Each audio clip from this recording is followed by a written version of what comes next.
I hope you guys are hearing us. Everything's coming in loud and clear. Please smash the thumbs ups, all that kind of good stuff. While I'm waiting for all those verifications here, let me go full screen. I want to remind everyone, go to hankstrange.com, sign up for the email list, look around the site. That's where we post the when we do the iTunes stuff, the audio side of this. We post a link to it. If you want to listen to the actual audio podcast, you can listen to it directly through the website. I'm going to try to work on getting an app and all that kind of stuff. It's just, one-man band over here. One man and one woman, part-time. But, we're working on that kind of stuff. If you want to get patches, the patches are also available on Hank Strange. There you go. Get those patches, help support us, pay for even making the patches. If you get those, when Lola mails it out, there's a whole bunch of these. Here, let me see. I'll actually take one out of the plastic and show you guys. Boom! Have you guys gotten one of these? The gun vote sticker from NSSF? That's a bad subject to me because I'm a member of the National Shooting Sports Foundation and I ain't got nothing. Walter complaining but a receipt for me paying them for the SHOT Show. Walter's complaining. Let's get into the show here. It's going to be a good show tonight. Let me hit the button, get it going here. Welcome back to the Hank Strange Situation. I say make sure you guys subscribe, thumbs up, ring the bell so you can be notified whenever we go live. And we are live. Can we see? Come on. Let's see jazz hands, people. Come on, Andy. You got to do the jazz hands. Oh, I'm doing it. I'm doing it. He's doing the jazz hands. I hope you have your big girl panties on because we are live. This is episode 632 of the Who Moved My Freedom podcast. Our special guest is Andy from Hightower Armory. Boom, there he goes. Hey, guys. America. Got the flag up there and everything. We also have Walter Keller. He's also here from Safety Harbor Firearms joining us. He's back. Walter's in the building. Am I too white? Is the light too bright in here? Am I too white? I don't know if it's the light, but I do know that you were officially voted the whitest man in America by one dude. That is an awesome title, and I'm very proud of it. And I asked him if there was a plaque or something, but I've honestly been busy, so I didn't. Someone else in that same little thread said I was closed-minded too. Yeah. Well, Was that on that last video? Here's your closed-minded. If you're closed-minded right here. What's that, Andy?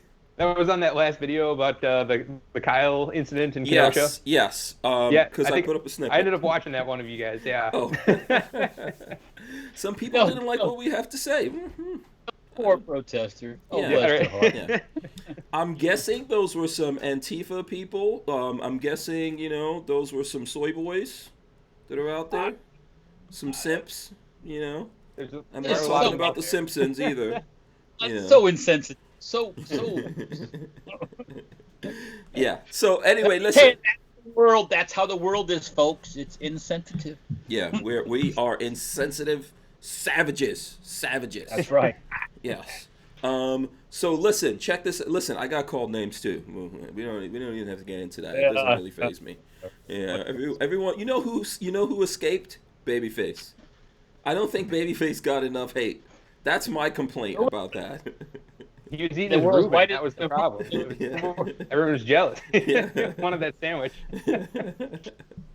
By the way, the show is brought to us tonight by Safety Harbor Firearms, where Walter's from, of course. Smash those thumbs ups for you guys out there. Smash the thumbs ups. Share this. We appreciate all of that. Let us know who needs the shout outs out there. DCG44 says, "Hey, HTA is back." Yes, they're back in the building. We can't show the guns, but we could talk about it. I'll roll some stuff in from their Instagram. You guys should go over to the Instagram and check that out. What are you gonna say, Walt?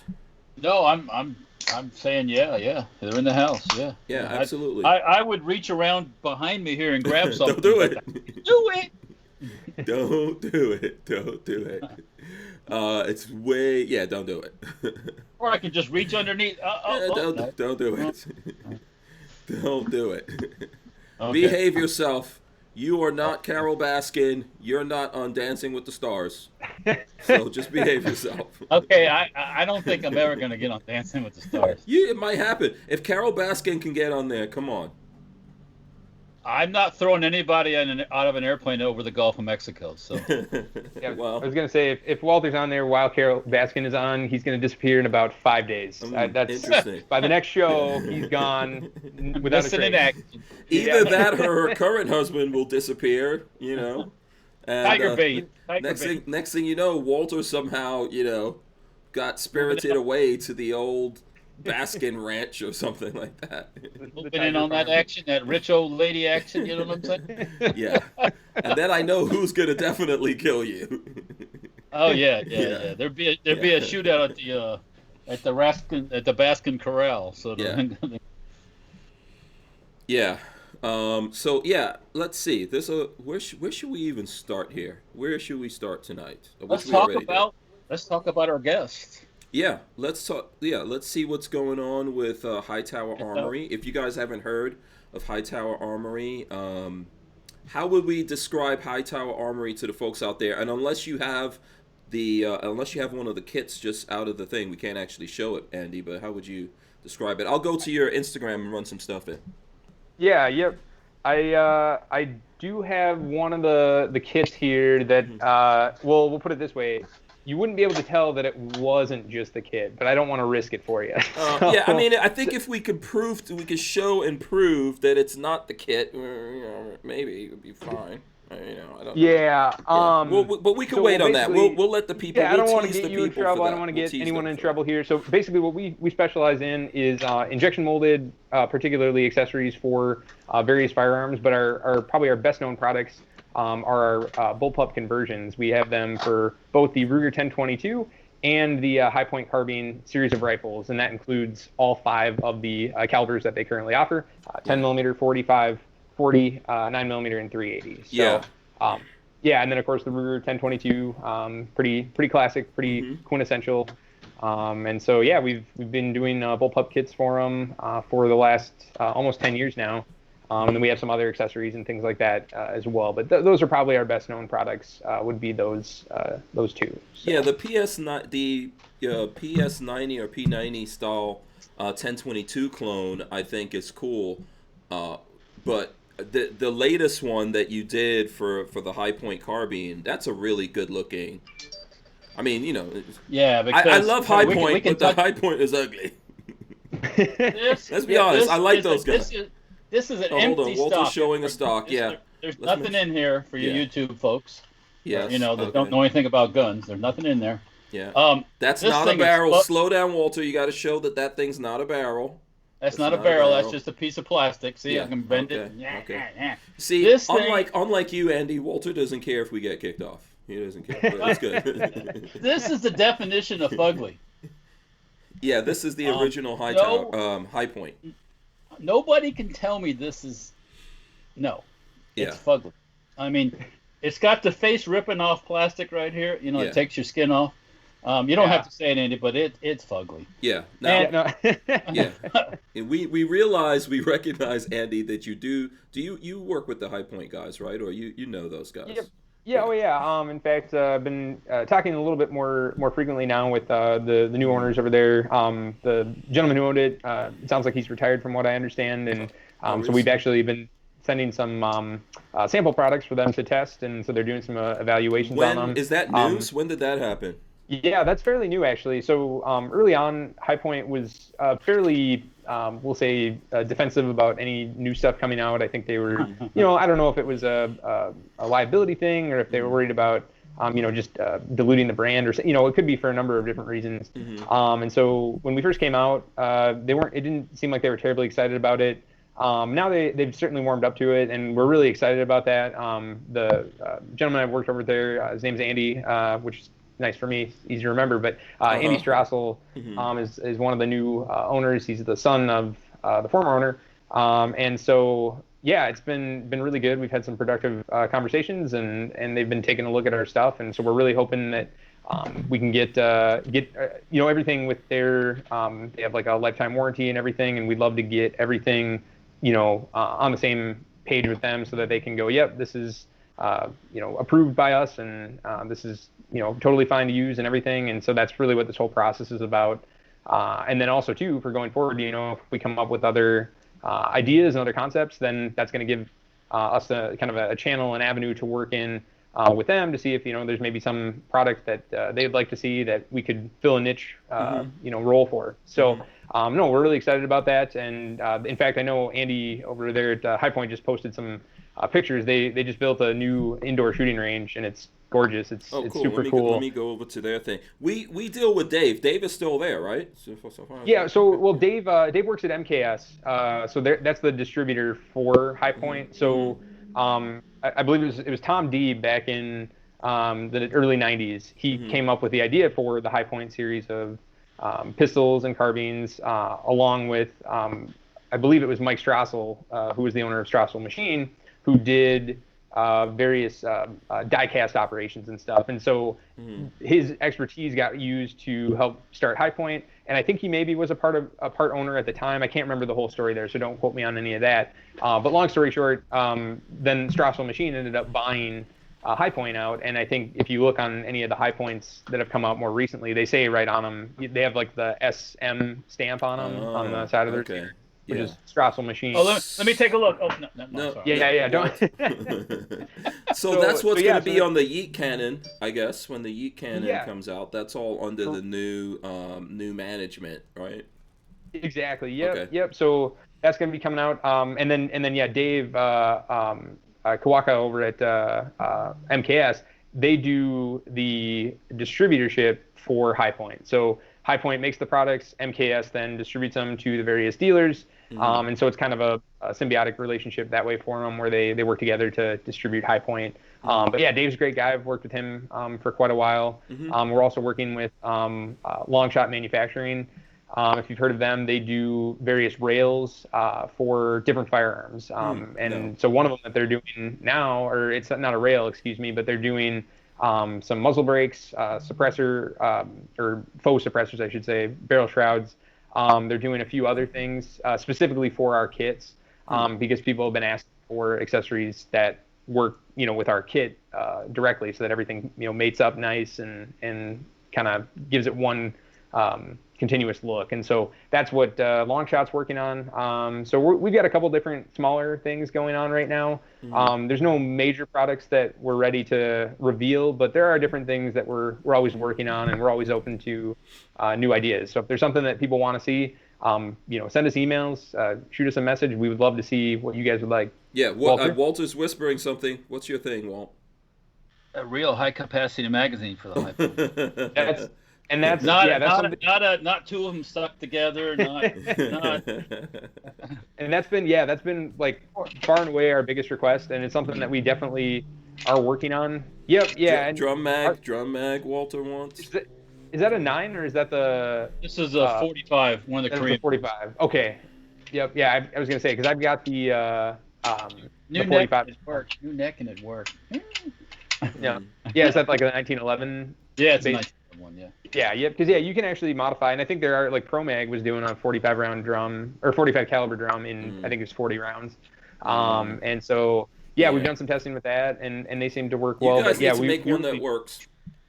Absolutely. Well, that's the biggest thing is developing ideally like a 20 round plus magazine that would be single to double stack. So that's the one issue with the High Point. We get a lot of questions like, can't you make it take Glock mags? Can't you make it take, Sig mags or something like that?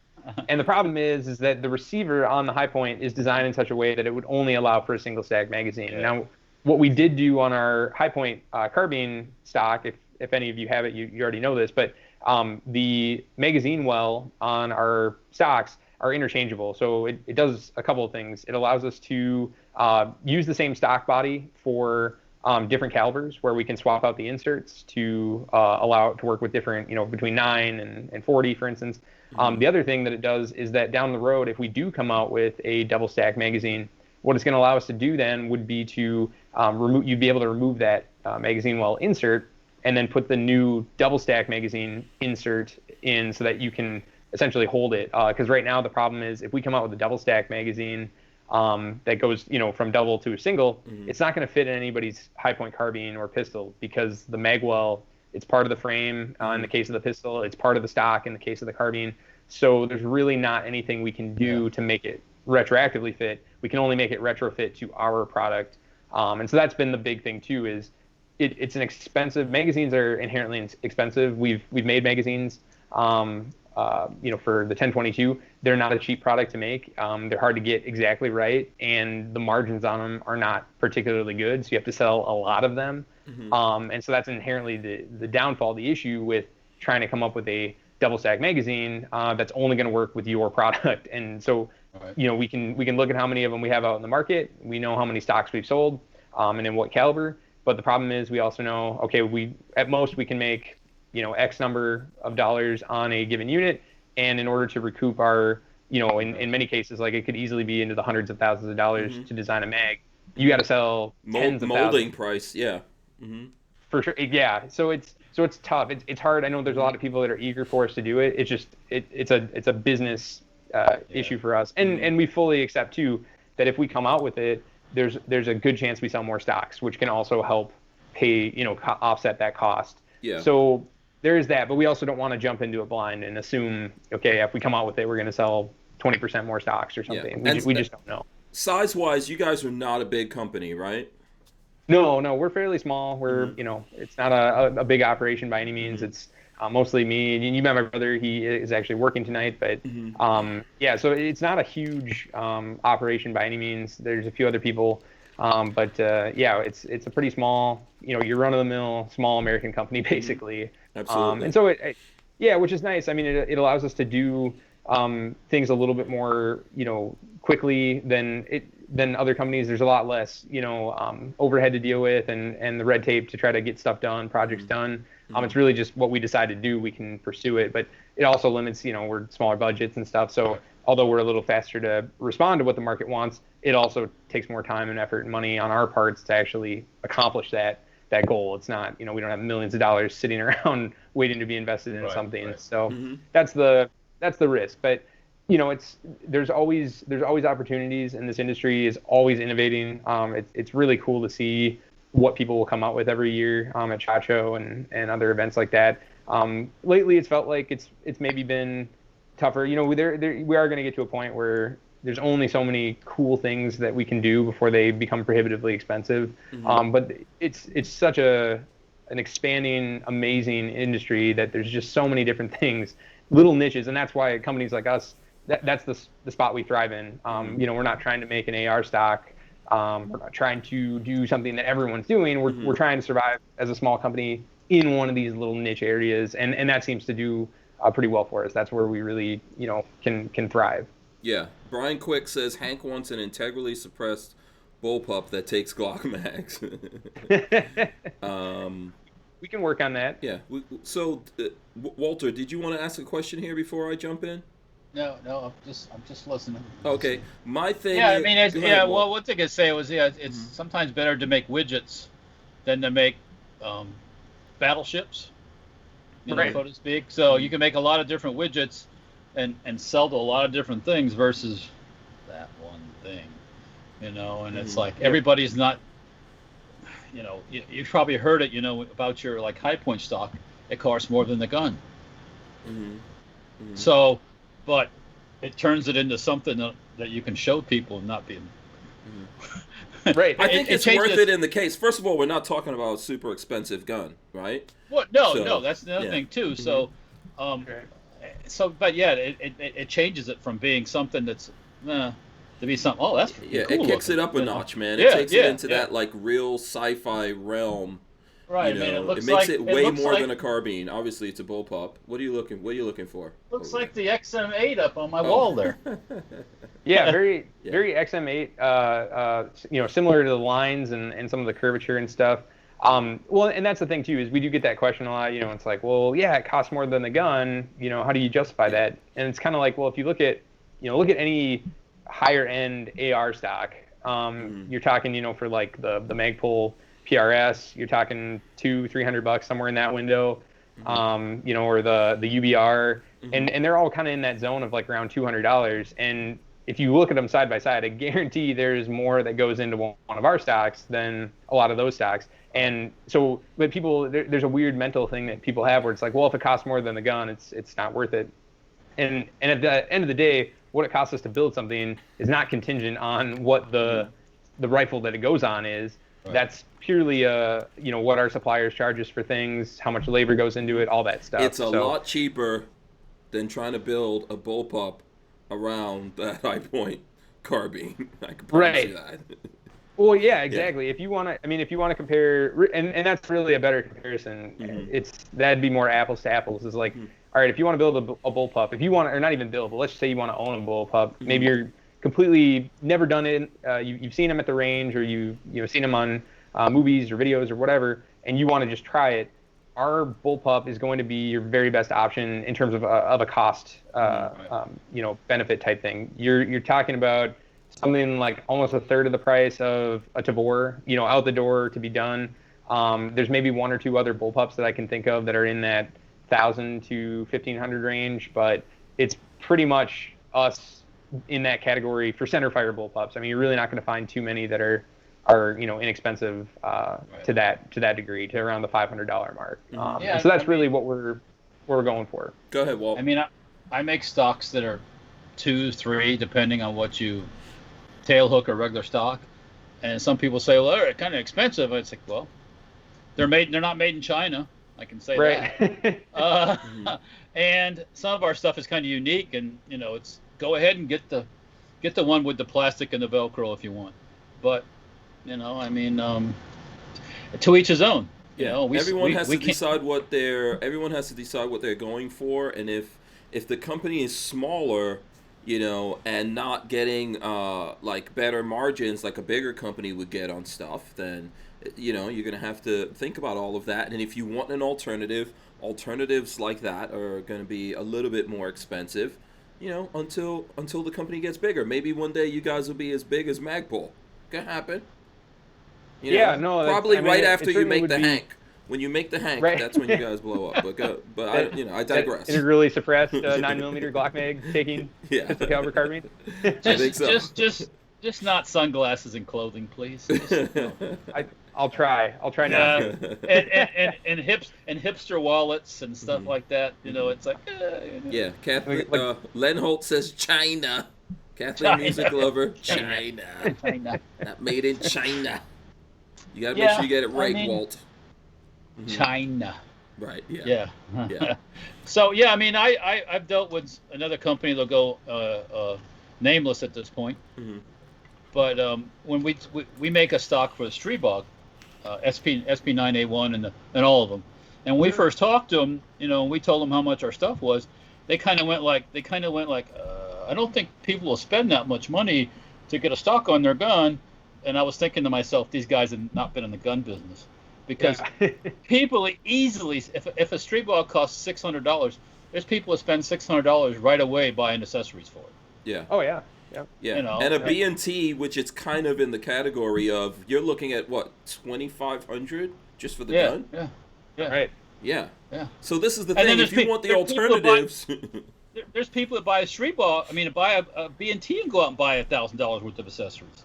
Right. So it's a different, there's income how I say this. HK people are on a higher level as far as what they spend on their guns, so they'll buy more accessories or more expensive accessories. A Ruger 1022 guy necessarily is not going to spend $500 for a stock. Yeah. Unless he's shooting in a match or something like that. Yeah. Kathleen Music Lover has jokes. She says, "Make the Hank. It's shiny, but it doesn't work." Okay. Yeah, I get no respect. Shots fired. I get no respect around here. Shiny, but it's so. What he's saying, it's pretty as a motherfucker, but it don't do nothing. So. Yeah. But so what? Let's segue from that into what is the like you guys, when you guys are looking at the numbers and thinking about what would be the best thing to make next. I'm sure you probably don't want to tell us what you're working on next, unless you do. You could tell us. No. I'll hint at some stuff. I guess basically, we have begun work on it. It's not to a point where we're ready to like reveal anything yet. But the big one that we get a lot of requests for was the Ruger PCC, because people saw what we did with the High Point, and they're going, okay, do that to a PCC. And if we can maintain some of the same features and function of the takedown, for instance, that would be huge. Where you could. So are you thinking about going still in the bullpup direction or somewhere else, or like for you guys the mission statement of the company is to only make bullpups?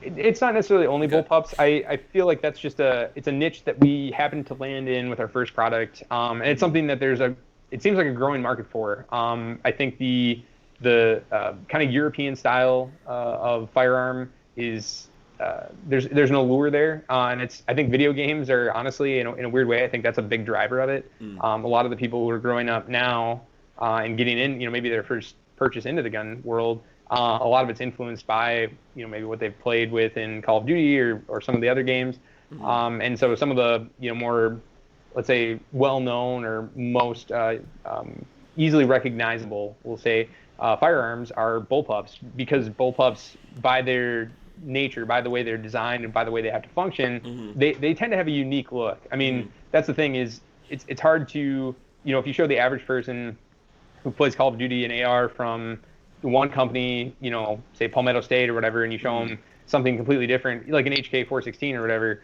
obviously people who are deep into the gun industry are going to know the differences, how they operate. They're not the exact same gun, but functionally to someone on the outside, they're going to maybe call that HK416 an AR or something, right? Even though they're fundamentally not. And so for us, the benefit is by doing bullpups, there is something different about them. You can tell, I think even somebody who doesn't necessarily know about guns instinctively sees it and looks at it and goes, okay, that's not, something about this is off. Something about it is different. They realize, you can see the magazine behind the pistol grip. You can see that it's shorter. The ejection port is closer to the butt end of the stock. It's all that stuff that I think there is and two, even when you're shooting it, there's something completely different about shooting a bullpup.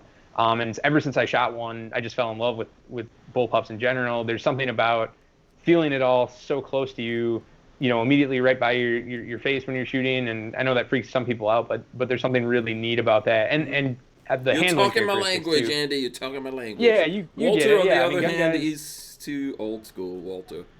Yeah. Look, I love the way I always get put in this old thing, He's stuck in his ways.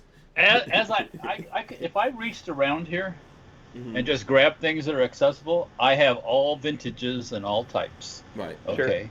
As you like to say about your women, you like them all. All flavors, all positions. I like all the guns. Yeah. You know what I'm saying? Yeah. So first of all, I don't know about you, Walt, but was the Ruger that really, are they selling that many of those that you guys? Takedown gun? Yeah, the Ruger takedown. The PCC. Yeah, I know they're popular, but I didn't realize they were that popular. Yeah, they've been doing pretty well. I mean, we get a lot of it too is just driven not even so much as like a sales data analysis type of thing. We don't really know exactly how many of them are out there yet. I'm sure we could find a ballpark based on serial numbers and stuff like that. But a lot of it's just driven by what customers are asking for. And I think since we came out with the high point stock, which there was a number of people that were asking for that, because I think there was a demand there. You had a lot of them. You had people that weren't thrilled about their looks, but they loved how they functioned. Yeah, and they're affordable enough, I think, that people are like, oh, so yeah, I could buy that carbine and then still spend money and get a kit and put it in there, and it's still probably like way cheaper than a lot of other bullpups out there. A PS90. Oh, yeah, exactly. Yeah, way cheaper than a PS90, Yeah, cheaper than a PS90, definitely cheaper than, like, if a 9mm Tavor would be probably the closest thing. That, or there was Jard, if you've heard of them. They had, I think it was the M67 or something. They were about $1,000 last I looked. So it's still about double. And I've heard, like Walter's probably going to say, I've heard mixed things. I haven't personally tried one, so I really can't speak to it. But it's fugly. Is it? Yeah, I guess. I mean, I've seen pictures of it. I don't know if they changed anything on them. And you laugh at me, but that's very important. It needs to look good. It is. Because if I come out and say, hey, look at my new gun, and you hand me this thing, and I go, oh, that's nice. Yeah. It's like when someone shows you their new baby, and the baby is real ugly, it's butt ugly, but you're like, oh yeah, that's nice, yeah. And then when they walk away, you're like, oh my god. Give it time. So, give it time. Someone hit give that it time. baby with give the ugly shovel. They can't help it, so I won't judge the baby that bad. But Right, when you bring out an ugly gun, it's like, it's just like, well, okay, if you like it, that's okay, Right. Yeah. Oh yeah, no, and I think everybody's gonna have their own taste on stuff, and that's the great thing about the gun community is there's just so many different options out there that everyone can find something that speaks to them. And I think most people too, at the end of the day, and we talked about this last time I was on the show with you guys. There are a lot of guys out there who are operators, or at least think they're operators, and not to say that that you shouldn't have a firearm that you can count on as your go-to operator gun. And I think recent events have kind of cemented that for a lot of people. But there are a lot of people out there who I think they look at firearms and they assume that every single one of them is going to be the one that saves their life. And I'm a big advocate for shooting what you enjoy, using the guns that you find fun to shoot, that you enjoy taking to the range, that you like showing off to people. That's great. And so that's kind of another niche that we fall into. I'm not going to be one of those guys who's pretending like my products are the ones that are going to save your life. Not at all. You're not going to have some Navy SEALs endorsing. Right? Guns? Yeah, exactly. Like that's not what we're doing here. We're and I have I'm not going to pretend. You're not going to get Costaludis. Probably not Costa. No, I mean I do follow him. I see his stuff. He seems like a pretty cool dude. But I don't make any claims, or I'm not going to sit there and tell you that's this is going to be the next great thing. What it is it's a way for people to explore maybe something that they wouldn't necessarily be willing to try otherwise. Like if you maybe had some curiosity about Bullpups, but you didn't want to drop $1,500 for a 9mm core, you can do that and get one of our stocks and try it out for a third of that price. So that's a big part of it. Another big part of it is getting people out to the range with guns that maybe don't use that often. Like I talk to so many people who they've got a high point carbine that's been sitting in their safe. It's been there for 10 years, and they go, this stock is exactly what I needed because it was just sitting there, it was collecting dust. I needed something that gave me a reason to take it out and enjoy it again, and this was it. And that's really what we're after, is like if we can make shooting fun, if you can bring someone to the range who maybe, for whatever reason they see our stock and it speaks to them. They're like, that is super cool. It looks like a space blaster. I need to try it. And it gets somebody involved who maybe, they've never done it before. And I talk to a lot of those people too. This is their first gun purchase. They saw the stock and they're like, I want to do that. Never have, taken a stock or a rifle apart, never done any assembly work or anything. And this was the thing that, pushed them over the edge. And that's really gratifying too, because that's something that is going to help us, preserve our rights and our freedoms to ensure that we can expand and go out into maybe populations and groups of people who, for whatever reason, never considered the Second Amendment. And then now there's something different, something unique, and something that is maybe a little bit more their speed. And so that's a big part of it. Yeah. Like I said, I'm not here to pretend that we're making the military's next, personal defense submachine gun or whatever. Yeah. Walter, not anything like that. Yeah. You look like you wanted to jump in there, Walt.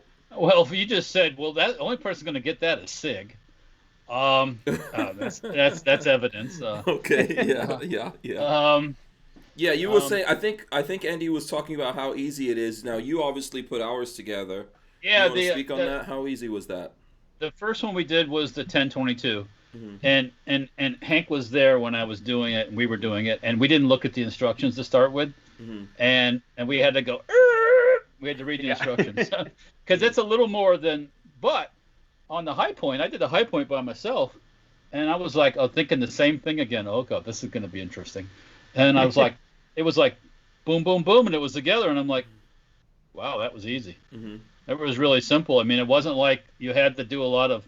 Yeah. I might have looked at the the pictures in the instructions, but I'm a picture guy. I gotta have pictures. Yeah. It was right up your alley. It was easy. It went together really easy, and I was like, oh, cool. Yeah. And yeah. Yeah, that's always a good thing. That's what makes so like the donor in that case is the difference, because the 1022 is popular to me. I think they're really cool. They might be a little bit more complicated, a little bit, to do the 1022. Yeah, but it's not that. Just read the instructions. Yeah, that's a big thing. But the two guns are kind of, you can pick up 1022s everywhere. Regular old wooden stock 1022. Yep. And you take it from being just a regular old. And it can be beat up too, because once you put your kit on it, you don't see beat up. Right.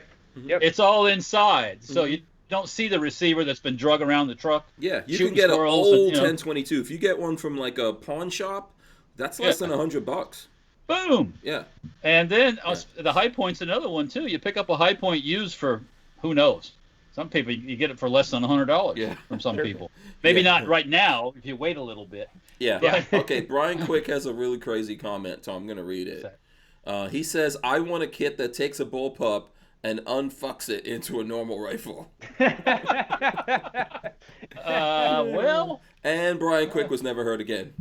No, I'm just kidding. Well, then you get yourself an SA-80, the British gun. Well, and turn it back into a Sterling. If you get an SA-80 and you dare do that, I'll just take the SA-80 from you.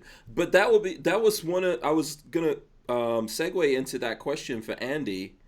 SA-80 kit of something.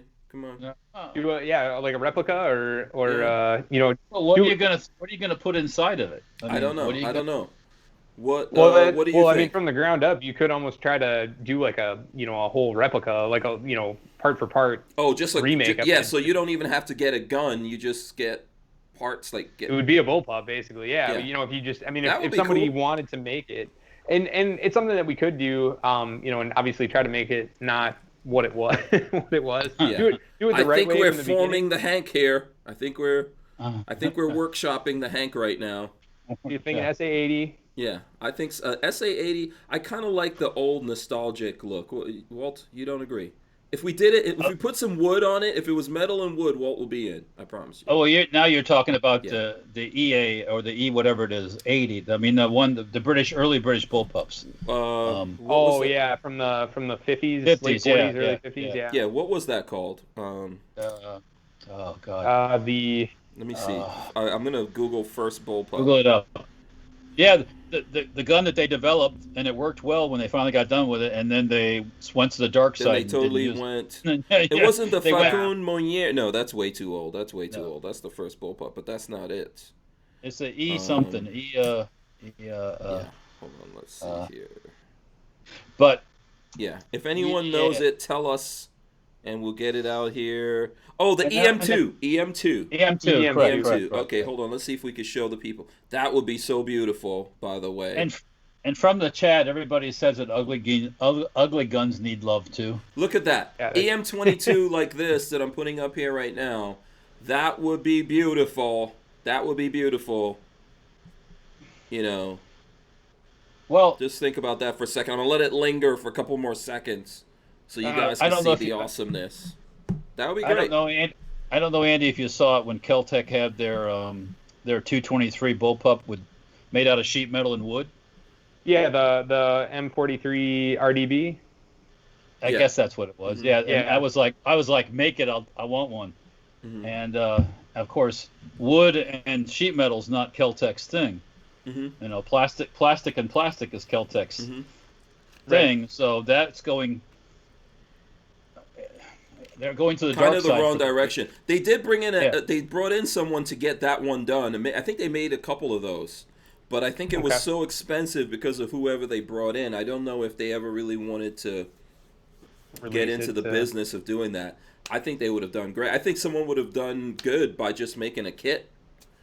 I've got one of those, but it's not going to be so easy to take. What are you kidding? You have to have something that's. Base the kit on. Well, you also can't take a Kel-Tec apart. You know that, right? You can't. You could take it down. You could take it down to service it, but you can't take it apart because they build their guns to make it more difficult for people to reverse engineer. So really? If you go past a certain point, they're the only ones who are going to be able to put it back together for you. Then you have to have a religious service to get into the rest of it. Yeah, good luck with that. Like they used to tell me that people, instead of which I don't understand why someone wouldn't just buy their gun, but people would, because they're their guns are usually affordable unless like the distributor or something's jacking up the price. But they would tell me stuff like, oh, people wouldn't want to buy our guns, so they would try to get the parts from us, and then they would reach a certain point where we're not sending them the parts, and we know what they're doing. They're just trying to assemble this gun. Yeah. Mm-hmm. So. I've had people do that with my stuff too. Oh, really? So, Yeah, they want to buy this and they want to buy that, and it's like, yeah, sounds like you want a gun. Well, Right, will an M2 barrel fit on it? No, an M2 barrel won't fit on it. Well, I thought the threads were all the same. It's like, oh no. No. So and then then if something happens and it blows up. Yeah, and they're writing you a letter for a new arm. Well, yes, trust me. Yeah. Can you send me one of those? Or the lawyer would write you them on. Yeah, that too. Yeah. Armament and Axis says, and this is sacrilegious. The EM2 reached up to break off an ugly stick, and the whole tree fell on it. Actually, like I said, they got that gun. From what I understand, they got that gun running and got most of the stuff worked out of it, and it had that funny caliber too, which the Brits developed. What was and that? Then probably due to political pressure, they picked basically the FNFAL. So, it's a good-looking gun. Do you guys only want to work in polymers? Would you work in wood? Oh yeah, no, I mean we certainly would be open to it. In fact, there's another design that I had developed for a product. I won't go into too much detail on it because it might be something that we pursue in the future here. But we ran into some issues with doing wood because we don't have you need like a duplicating machine, something that they can take a pattern, and then a lot of times I don't know how they're maybe they're CNC operated now, but 50 years ago they would have a template. The stock would be rigged up in a kind of a spindle type machine, and then there was a reader that literally just scanned the one and it did the exact same thing to another whole block of wood, and that's how you get a wood stock, because it would literally duplicate it that way. And so ours, the design that I had, I'm sure would probably be CNC done, but there's so many companies, or so few companies I should say, that have that capability, and it got really expensive to actually develop our own wood stock for something. And what's funny is I actually come from my background. Growing up, my dad was a woodworker by trade, so I've got all the basic know-how. The skill. To be able to prototype something, absolutely. But when you're talking hundreds or thousands of a product, it's not scalable. We don't have a wood printer yet. We don't have the technology. Wood printer. Print wood. It's called a tree, I guess. Would be the... Okay, smarty pants. No, you would think. I mean, we've got wood, we've got sawdust and wood chips. I think we could. Someone's. You know what? I'm officially patenting the wood printer right now. I don't know how it works, but print it in layers. Patent pending. Well, it's kind of like the laminate stocks to a certain degree, I guess, are similar to that. But they're. I mean, I think even those they start with a whole block. They're doing a whole block of laminate and then cutting it out from there. Right. So I mean, we can show stocks, right? Yeah. So, here's a laminate stock that actually was made in Taiwan. So of all places. How's this made, Walt? How do they make these? Well, it's like plywood basically.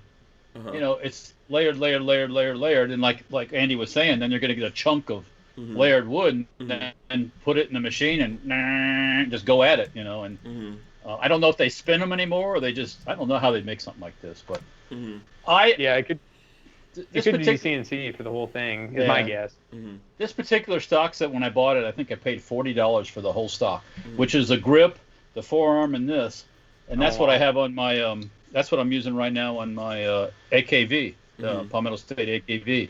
So, but the Germans are the ones who really came up with the whole laminated wood thing back in World War II, and learned how and did it so it worked, it didn't fall apart. So. Yeah. By the way, these guys are on a roll. Smash the thumbs ups, please. You with all your all the stuff coming out of the peanut gallery, you guys could smash the thumbs ups. Let's see. Dan Hates You says, wood is everywhere. It practically grows on trees. Chris Bullis. Yeah. It's not that there's no wood. There's plenty of wood in this country. You can cut wood in this country for years and never run out of wood. Yeah. It's just having the people that know how to work the wood. Right. Yeah, how to work the wood. You got to know how to work that wood. Chris Bullis says Hank has chips for brains. There you go. So Dan Jesus says, Walter, I'll give you 41 for it. $41. Dollar profit. $41. This is an AK stock, so my preference on wood for an AK stock is laminates. I like the Russian laminates are cool. Hungarian, I mean the Romanian laminate stocks actually finish up pretty nice.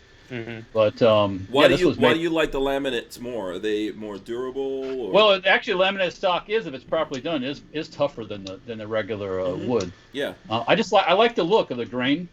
Yeah. And you see that whole, you know, and if it's done up nice and it's a good laminate, it looks really good. So, in my opinion, it's kind of like the principle. I'm assuming the principle of carbon fiber, right? Obviously, the fibers aren't going against each other, but because you're layering. Right, you build it up. Yeah, you're getting competing. If it's done right, a lot of times what they'll do is they'll put them in different orientations so that the grain, you get when you get a grain pattern to wood, you get the potential for warp, especially if it gets wet or if it dries out. If it's one big chunk, that can happen, especially if it's not dried properly. So what the laminate does is it creates competing tensions in different directions by layering them if you orient them properly. Like Walter's shown, so that the force of one wanting to warp or bend is actually acting against the warp of another. So you end up with kind of like rebar and concrete almost. So you get these competing tensors that are going different directions. So they are super strong, and with the right glue and the right pressure applied to the wood to keep it, when it's formed or when it's drying, that can make a huge difference. So they're very durable, very strong, and that's certainly something we could look at too. Or carbon, I mean even carbon fiber. Yeah, that's same concept there. They do different layers and epoxies and resins and stuff, and that might be something we could look at too. Would be is getting carbon into that fiber getting easier for your side of the industry to do? Just with developments? Yeah, it's certainly gotten a little better. I haven't looked at it too much from like a raw carbon standpoint, but some of the polymers that we use are carbon fiber reinforced. Okay. And so, and that stuff has definitely gotten cheaper and more available. And I think they're making a lot of, inroads to different areas within that kind of that nano chemicals side of things, like the whole, what's the carbon, the ultrafine carbon mesh. I can't remember what that's called. Oh man, it's like a carbon. It's almost like what you get in the pencils. Graphite, like graphite. Yeah, graphite. By the way, there's lots of stupid wood jokes going up. DCG44 says, "I have wood at the moment." He says, "I have no wood." He has no wood. No wood. Armament and Axis says, "I have wood that needs working." Yeah. Is this the first time you've been propositioned on your own show? No. That's not to me. That's not going out to me. No. Absolutely not. Imposter says, "I suggest young oil." CB says wood pole. Okay, you guys are out of control. Yes, so what is it? Graphite. Graphite's pretty strong. Have you guys and then graphene is, I think, the new one. Yeah, graphene. Yeah, that's so. And I think as they get better at that stuff, it will become more available. And that's the other thing too, is that's going to be that type of technology is what's going to ultimately lead to an explosion. We've seen throughout history of various industries, but especially the firearms industry, since we're involved in it and we can follow it and we all kind of know what we're talking about. The firearm industry is a great example of you have these brief periods of explosive change followed by kind of more gradual improvement and then kind of stagnation a little bit. And I think we're kind of in that period of stagnation now to a certain degree. I mean, like I said before, there's always great products that are coming out. SHOT Show is always interesting. There's always really cool stuff, but there's nothing revolutionary yet. Like, for instance, I mean, we're starting to see some of those things, but things like caseless ammunition, I'm not saying that's necessarily going to be the thing that, is the next big thing, but something like that, a paradigm shift where you're going from, for instance, flintlock to percussion cap, from percussion cap and cartridge to an actual encased, self-enclosed brass cartridge. And so it's things like that, these quantum leaps that are what's really fascinating and what's really going to push the industry. But when you think about it, I mean, we've got in our military right now, I mean, at least for the time being, we have a firearm that's basically almost 70 years old, 60 years old in terms of design. And that's still been the standard, and it's really kind of, for all intents and purposes, the gold standard for the entire world. I mean, it's really there are better options, but realistically, they're all kind of operating on the same general principles. And so there hasn't been that giant leap. We're not into phasers yet or something where it's straight, energy weapon only. And so I'm sure something like that will eventually become available. And I think the material science is the big driver. In the beginning, those will because, be one shots. I'll tell you that right now. Right. Yeah. Yeah. You have to put a battery in it or something. Yeah. You brought up caseless ammunition. That's an old concept that's been tried a couple times, and it always falls to the wayside because it's hard to beat the old brass cartridge, and the brass cartridge is pretty durable. As far as, you can throw. I picked up ammo at Hank's that's been laying out in the dirt for months. I pick up around it. If it's not dented, I go, stick it in the gun. Literally boom! For months. It's been pooped on, rained on, sunned. And you can't, there's a lot of these miracle ammunitions, you can't do that with. They won't survive out in the weather like that. No. Yeah. Well, and there's issues too with another thing with brass ammo that they found is you've got the advantage to it, or one of the advantages that they've never really. Yeah, if you want to put it up there. What gun is that from? This is called a Tround, because it's triangle. It's a 50 caliber Tround round. That was a concept back in, I don't know when this was put together. This is a live round, but I don't know, maybe the 60s, 70s of having these 50 caliber plastic cased rounds. Well, you see how far that went, right? Right. Oh yeah. Exactly. And it's like, well, you got something that works well, and it's been working well for 50 years, and it continues to work well. So we're going to come out with completely new guns to shoot your cute little plastic round. Right.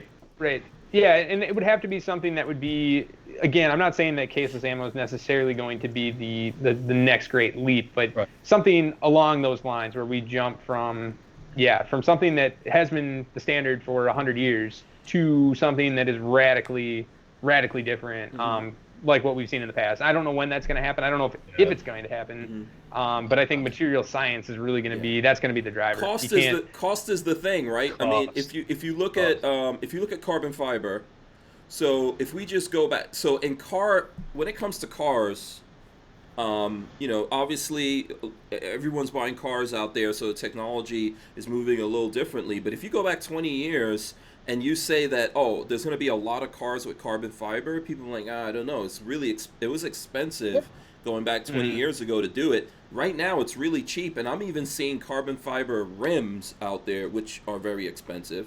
I think they're about $5,000 a rim right now. Yeah. Can you imagine you don't that? Really, I mean, like literally 20 grand for carbon fiber rims. Okay, how many Toyota Corollas have graphite hoods? Carbon fiber hoods. Carbon fiber, not yet. But with all these electric, not trying to advocate for electric cars, but how are they really going to do that? Those batteries are ridiculously heavy, right? So they're going to have to figure out how to lighten those things, and they're trying. That's kind of like pushing up the technology for making carbon fiber en masse, or mass producing carbon fiber. All of that stuff is pushing it forward, and we are far forward from 20 years ago at this point when it comes to. Oh yeah.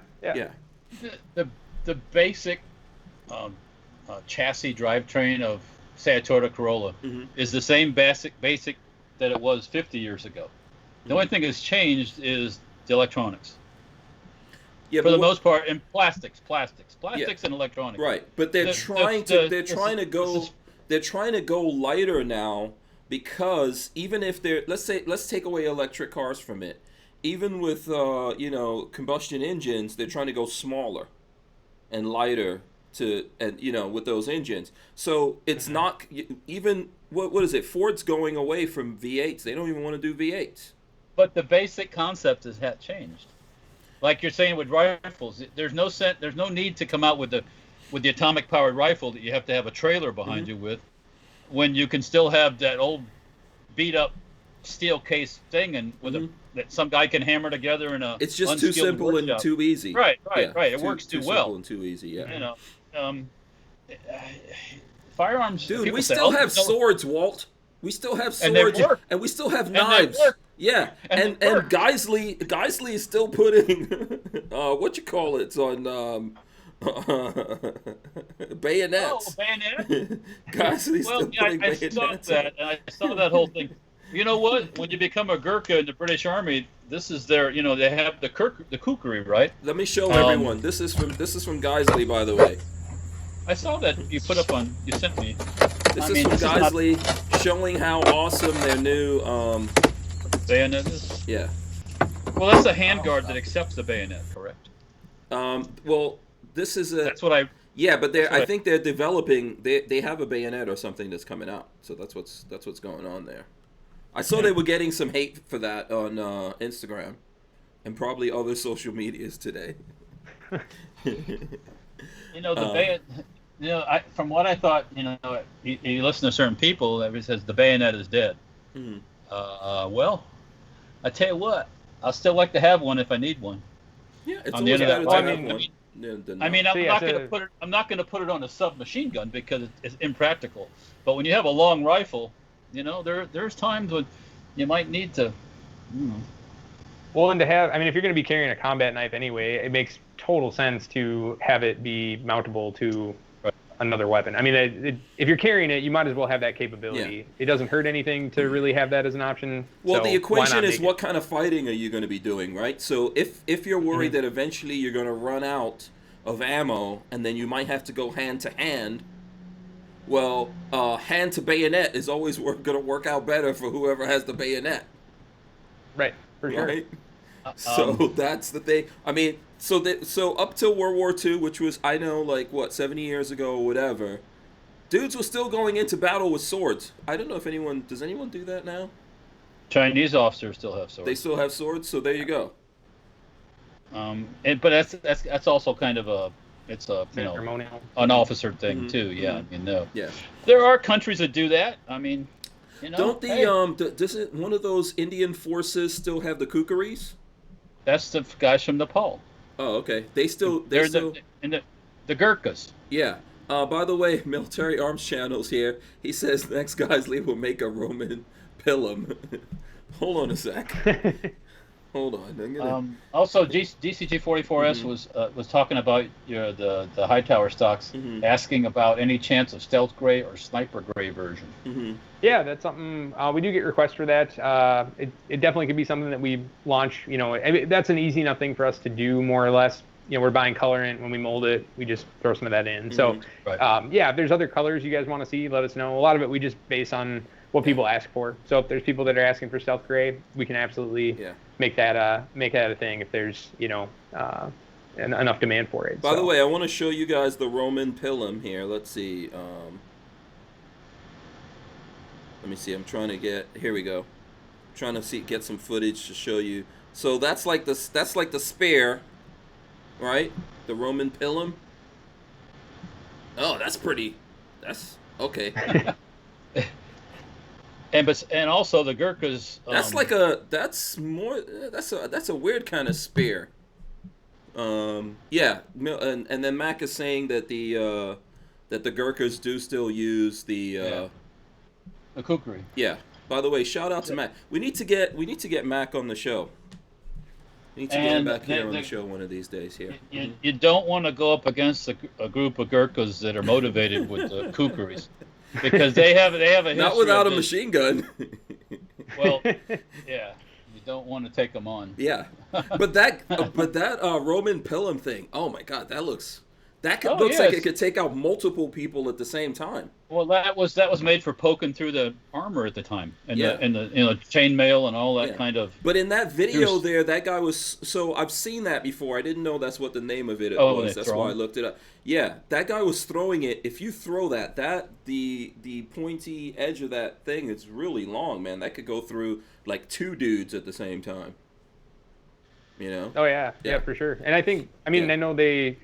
I'm not an expert on combat of the ancient world by any means. But, Walter has used those when he was in the Roman army a cajillion years ago. Okay. Well, thank you for your service, Walter. Oh, you're welcome. You're welcome.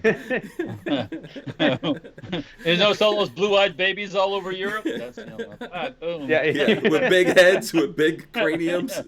That's where they all came. He's his own grandpa. Yeah. Max says you always wonder why JC didn't look like the rest of the people. Oh boy, yeah, here we go. I wasn't my fault. Yeah, you went back in time. That's what happens. Yeah.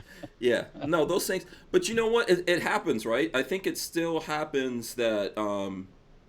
Now, I don't know if people still get into battle intentionally. I wasn't in the military like Mac or a lot of other guys out there, but I don't know if people intentionally get into battle and then run out of ammo. But I've actually seen it happen. Oh yeah, absolutely, and I think too, especially in the more recent conflicts that the United States has been involved in, I actually think a bayonet makes perfect sense for a lot of what they were doing. You know, going house to house, talking with local folks, maybe going and searching a home that was suspected of housing someone in the insurgency or whatever. Mm-hmm. And it actually makes perfect sense to have a bayonet in some of those situations, because you may need at a short distance to poke somebody, you know, mm-hmm. and maybe you don't want to have a live round zipping around inside of a room with, you know, family members or who knows what. Mm-hmm. And there's, I think, in a weird way, there's an intimidation factor to it too, where mm-hmm. it's like you have a very pointy object on the end of your rifle. You probably don't want to try to get even remotely close to that person, you know, even just at the risk of being stabbed. And obviously being shot is a very real concern too, but mm-hmm. having something that's ready so quick and can, you know, obviously deliver such a devastating blow would be catastrophic if you were close enough for that to happen. So there certainly is utility for it. I'm not one of the people who, I'm not going to dump all over Geisley for doing it. I think mm-hmm. it's actually kind of cool, and you know, everybody finds something that they have a use for. I don't think bayonets are particularly outdated or outmoded. I think if you're going to be, again, carrying a combat knife anyway, having something that can actually attach to your rifle makes perfect sense. It doesn't cost anything really to do it. Why not have that capability? So no, that's kind of cool. I hadn't heard that Geisley was doing that though. I'm not sure what the details are, by the way, of their. I know I did see that there was all that news and everything going on out there, right? And and people were talking, you know, there was a lot of reaction to it. I think ultimately they're probably going to sell however many of those that they make, you know, because we're kind of dealing with, you know, if a whole bunch of people pay attention to that, and then we're all talking about. I know when I looked at it earlier today, they had over 100,000 views. I don't know what it's up to right now. Wow. But there were a lot of people in there trolling them, you know. Sure. But yeah. I think the biggest thing is, from what I heard from some people, is that maybe there was some issues with some of the handguards and things like that, or in these times, people are like, hey, you know, we don't really want to see that. We want to see parts and things like that are out there. But look, if these guys develop that stuff and they want to put it out there, and then everyone gets crazy, more than likely they put those out. People are going to buy them. I don't know. Walt's on the phone, so he can't tell us what he thinks about it. But and let's see, there was some conversation going on with Mac about the let's see. M. Gabriel says the pilum tip was made to bend, so it couldn't be thrown back. There's a joke in there that I'm gonna see who finds that funny other than me. Mac said it's been theorized it was designed to bend, so it couldn't be thrown back, but that's been contested. I don't think anyone really knows for sure. And Jason French says agree, which Jason, I think, says he took Roman military history. Do I know this, Jason? I'm not sure. I might. So, and James Miller says a bayonet makes a lot of sense as an anti-Antifa weapon. Yeah. And then Mac goes on, in 2004, the Crazy Brits actually did a bayonet charge near Basra in Iraq. Okay. Okay. I would like to know what the circumstance. I'm going to have to go back and look that one up. Find that one. Yeah, that's... did you hear about that, Walt? I don't know if we got Walter back. The Basra thing? Yeah, Mac is saying in 2004, the Crazy Brits actually did a bayonet charge near Basra in Iraq. And guess what? It worked. Really? What was the story? Because I heard the story that the frickin' Iraqis freaked the fuck out. Because, well, you think about it, it's like the Brits were like, here goes, banzai. Yeah, whatever. and yeah, I mean, and it worked. They just ran? They charged them, I guess, yeah. I don't know if it was an ammo thing or why the Brits had to do it, but they did it and it worked. Yeah. Yeah. You have to. I mean, to make it work, you have to be in that mode. Yeah. It's like the Idrang charge too at the end of that battle when Hal Moore basically rallies his men and they're kind of at their last leg and ends up taking the field doing the same thing and so I think if you're in that kind of that mode, that spirit, like Walt was saying, you can definitely overwhelm an enemy with a bayonet charge for sure, even in the modern era if you're kind of in that if they're off guard and not quite ready for it. No, it's a fabulous weapon to have if you're going to be carrying the combat knife. Might as well be a bayonet. There's no reason for it not to be really. And so I think they're But I don't think they're way off base by making people it. can still make fun of Geisley. I mean, Geisley's a good company. They make great triggers and they do a lot. They do a lot of other. You got to be able to make fun of them for something. Everyone in the gun world, anything you do, people can make fun of it. That's just. Oh, we know. Yeah, that's just reality. So Jason French says he's new to this channel. He says my mama's a fan of yours. Okay, Jason, I'm not your daddy, am I? I hope not. Let me know. Who's your daddy? Who's your daddy? No, I'm just kidding. Okay, I'm glad that your mom's a fan. And Max says there's no contention about the Earth. It's definitely flat. I saw today. I watched the space echelons today. It's round. I saw it with my own eyes. Okay, the flat earthers still won't believe you. I know. Get on your aluminum tinfoil hats, you know. And we were talking about this, Walt, when you were on the phone. Do you think that Geisley's going to sell all of those bayonets when they put them out? Now they're making the handguard. I don't know. I don't know if they're making the handguard. I assumed there was going to be a bayonet coming out. I'm not. Yeah. From what I read, what you you guys were texting about today, I thought they were making the handguard for the bayonet. But I might read them. I'm guessing at some point Geisley's going to put a bayonet out, and I think if they do, they're going to sell. They'll sell them all. Yeah. They'll sell them all. If they're not, they probably should now. And don't you want your bayonet to poke holes in the fender of cars? Come on. Yeah. I don't know if it can actually. Tough. Yeah. I mean, I guess it could blow out tires, but Oh yeah. And Mac also, what is this? I saw this. He says, I hear frying pans do serious damage to Antifa faces. That was I saw video evidence of that. That was a pretty ruckus little encounter there. Yeah. But I did see that guy that was swinging the pan. He went down eventually too, and I don't know what happened to him. But someone should put a frying pan attachment. My mother was really good at using frying pans and rolling pins. So it is a viable weapon, and Max says the Earth only looks round because it's the barreling of camera lenses. Oh, one of those types, huh? You are, Max. I'm gonna let Buzz Aldrin have a talk with you. He might be serious about the flat Earth things. He says I was almost in tears laughing at the frying pan. So come on, that was like a cartoon. Well, what I saw of it, the guys were reveling in the fact that he was smoking and it didn't lose his cigarette. Oh. Yeah, the guy that was doing the whacking's like, oh boy. Jen Champ Jr. says that guy PUBG'd their asses. and then Mac is talking about the cigarette. So he obviously did this before. Yeah. It didn't look like his first time. No, that was his first time. Yeah. He's like a new Marvel superhero. Frying pan man. Yeah. Listen, you gotta laugh at some of this craziness that's going on in the world. In America, not the world. Let me take that back. Oh. Here, in America. There's lots of stuff going on in the country. You heard of what's going on in Belarus, right? Yeah. Too. There's stuff going on in Belarus. They pulled the press, a lot of these press people's credentials. They don't mess around over there. You start talking bad about them, they see you. Yeah. Let me see if I can find. Someone wants me to play the video. Dun, dun, dun, dun, dun. Max talking about Benny Hill music. That would work real good. Yeah. Yeah. Let me see if I can find it here. Hold on. Let me see. Hopefully we won't get in too much trouble. Here we go. I'm gonna take out the audio, but just imagine a big boing boing. think the one that I saw was captioned, "I need more cowbell."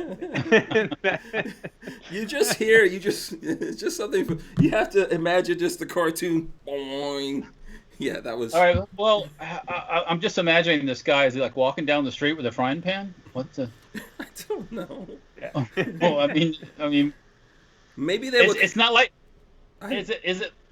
Here it goes. Yeah. Well, that's someone's gonna make a whole movie around that.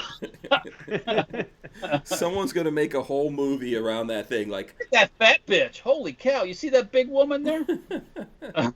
I would have to go back. I'm not looking right now. I would have to go back. Yeah. I was being judgmental there. She's fat. Yeah, I know. I know exactly what you're doing. Max said so epic. Yeah, like what happened that day? That guy was like going through his stuff, like, okay, I got my car keys, I got my wallet, let me get my frying pan. What is that? What is that? That looked like a cast iron one. What is that cast iron brand? I'm thinking of the cast iron frying pan brand. They make all kinds of cast iron for cooking stuff. They make stuff. the camping ones? No, these are just regular old frying pans. I'm trying to think of that name. By the way, smash the thumbs ups out there. Smash them. That goes for you too, Mac. Smash the thumbs up. We appreciate it. We appreciate it out there. We need to get Mac back on the show here. I got to figure out from him when he's available and we can get him here on the show. Hey Mac, when you getting the P80? You know what I'm saying there? Oh yeah. Should we Did go you over already to get a P80? Probably. Let's go over to the P80 thing before we forget here. So Walter is really super excited about this. What have I been bitching about for years on this show? You want Glock to bring back the Gen 1. Gen 1, yeah, straight up Gen Glock, which I would love to have. I don't have one either. So Back to the Future, the new Glock P80 Classic Edition from Lipsy's. So you're gonna have to get this from a distributor, I guess, that that's dealing with Lipsy's. So there it goes. That's what it looks like. Here's some more pictures. I'm just going down to the bottom here. This is 100% factory-made Glock. It's a limited edition, original P80 Gen 1 frame, Gen 1 pebble texture, P80 slide markings, polymer front and rear sights, flat extractor, single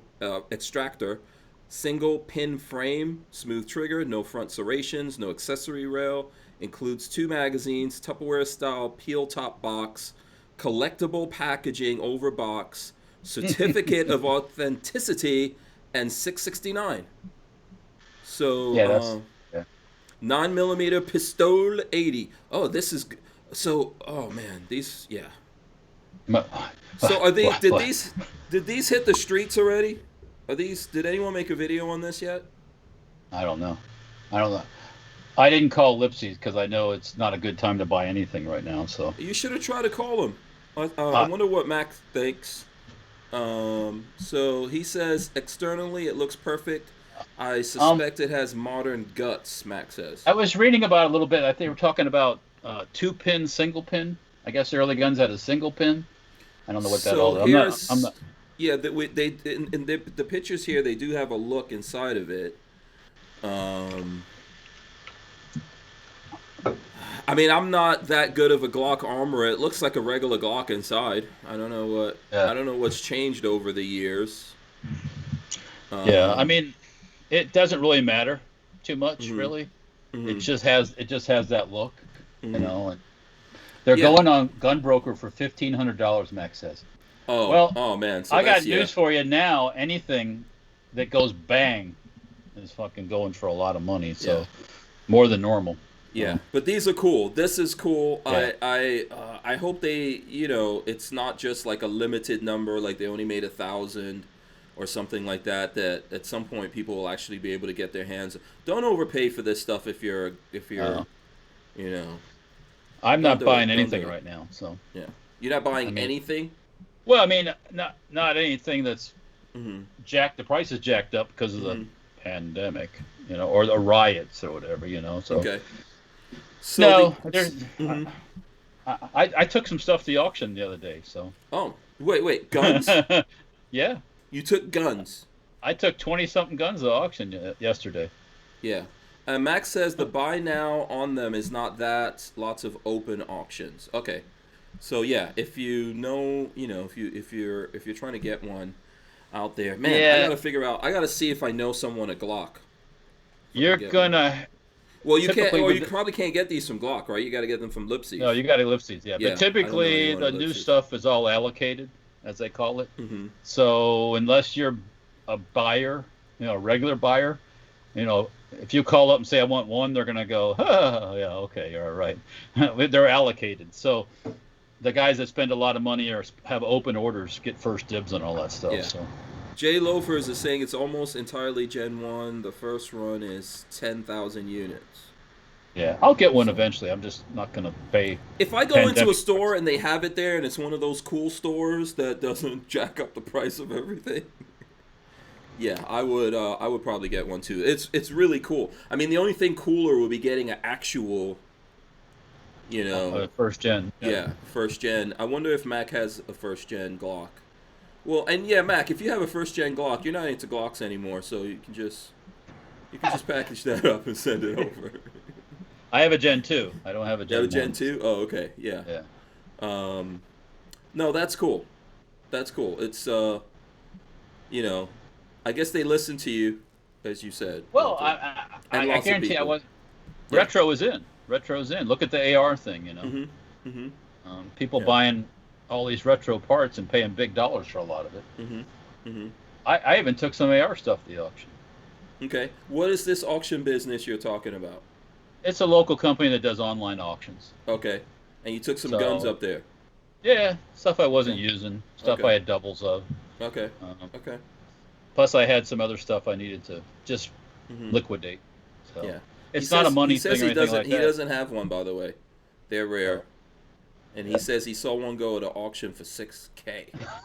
Jeez. No way. I don't need a Gen 1 that bad. There's no Didn't way. they make a bunch of those? I don't know how many they imported here. But that back then, when I think it was 85, 86, everybody said, "Oh, look at the plastic gun. Yeah. What's that plastic gun?" I even looked at that stuff like, Mm-hmm. But then I finally saw the sales video where they're thrown out of a helicopter and doing all this stuff and running it over, and I'm like, wow, that's a pretty cool gun. Mm-hmm. But at that time it was too late though. As far as for anything like a Gen 1, so Mhm. they're all in people's collections. Yeah. I know, a lot of people. There's a lot of people that have guns that don't really know that they're collectible. The Yeah. particular gun they own, so they have a Gen 1 Glock. Yeah, I got a Glock. Whatever. Yeah. And it's like, wow. So shout out to Elfster's Rifles. He's out there. He says, "Power to the people, the American freedom-loving people." Hello, my good friends, just rolling in. Shout out to Elfster's out there, and Night Train says, "My brother has the very first Gen 1 Glock, which he got when he was in the NYPD back in the 1980s."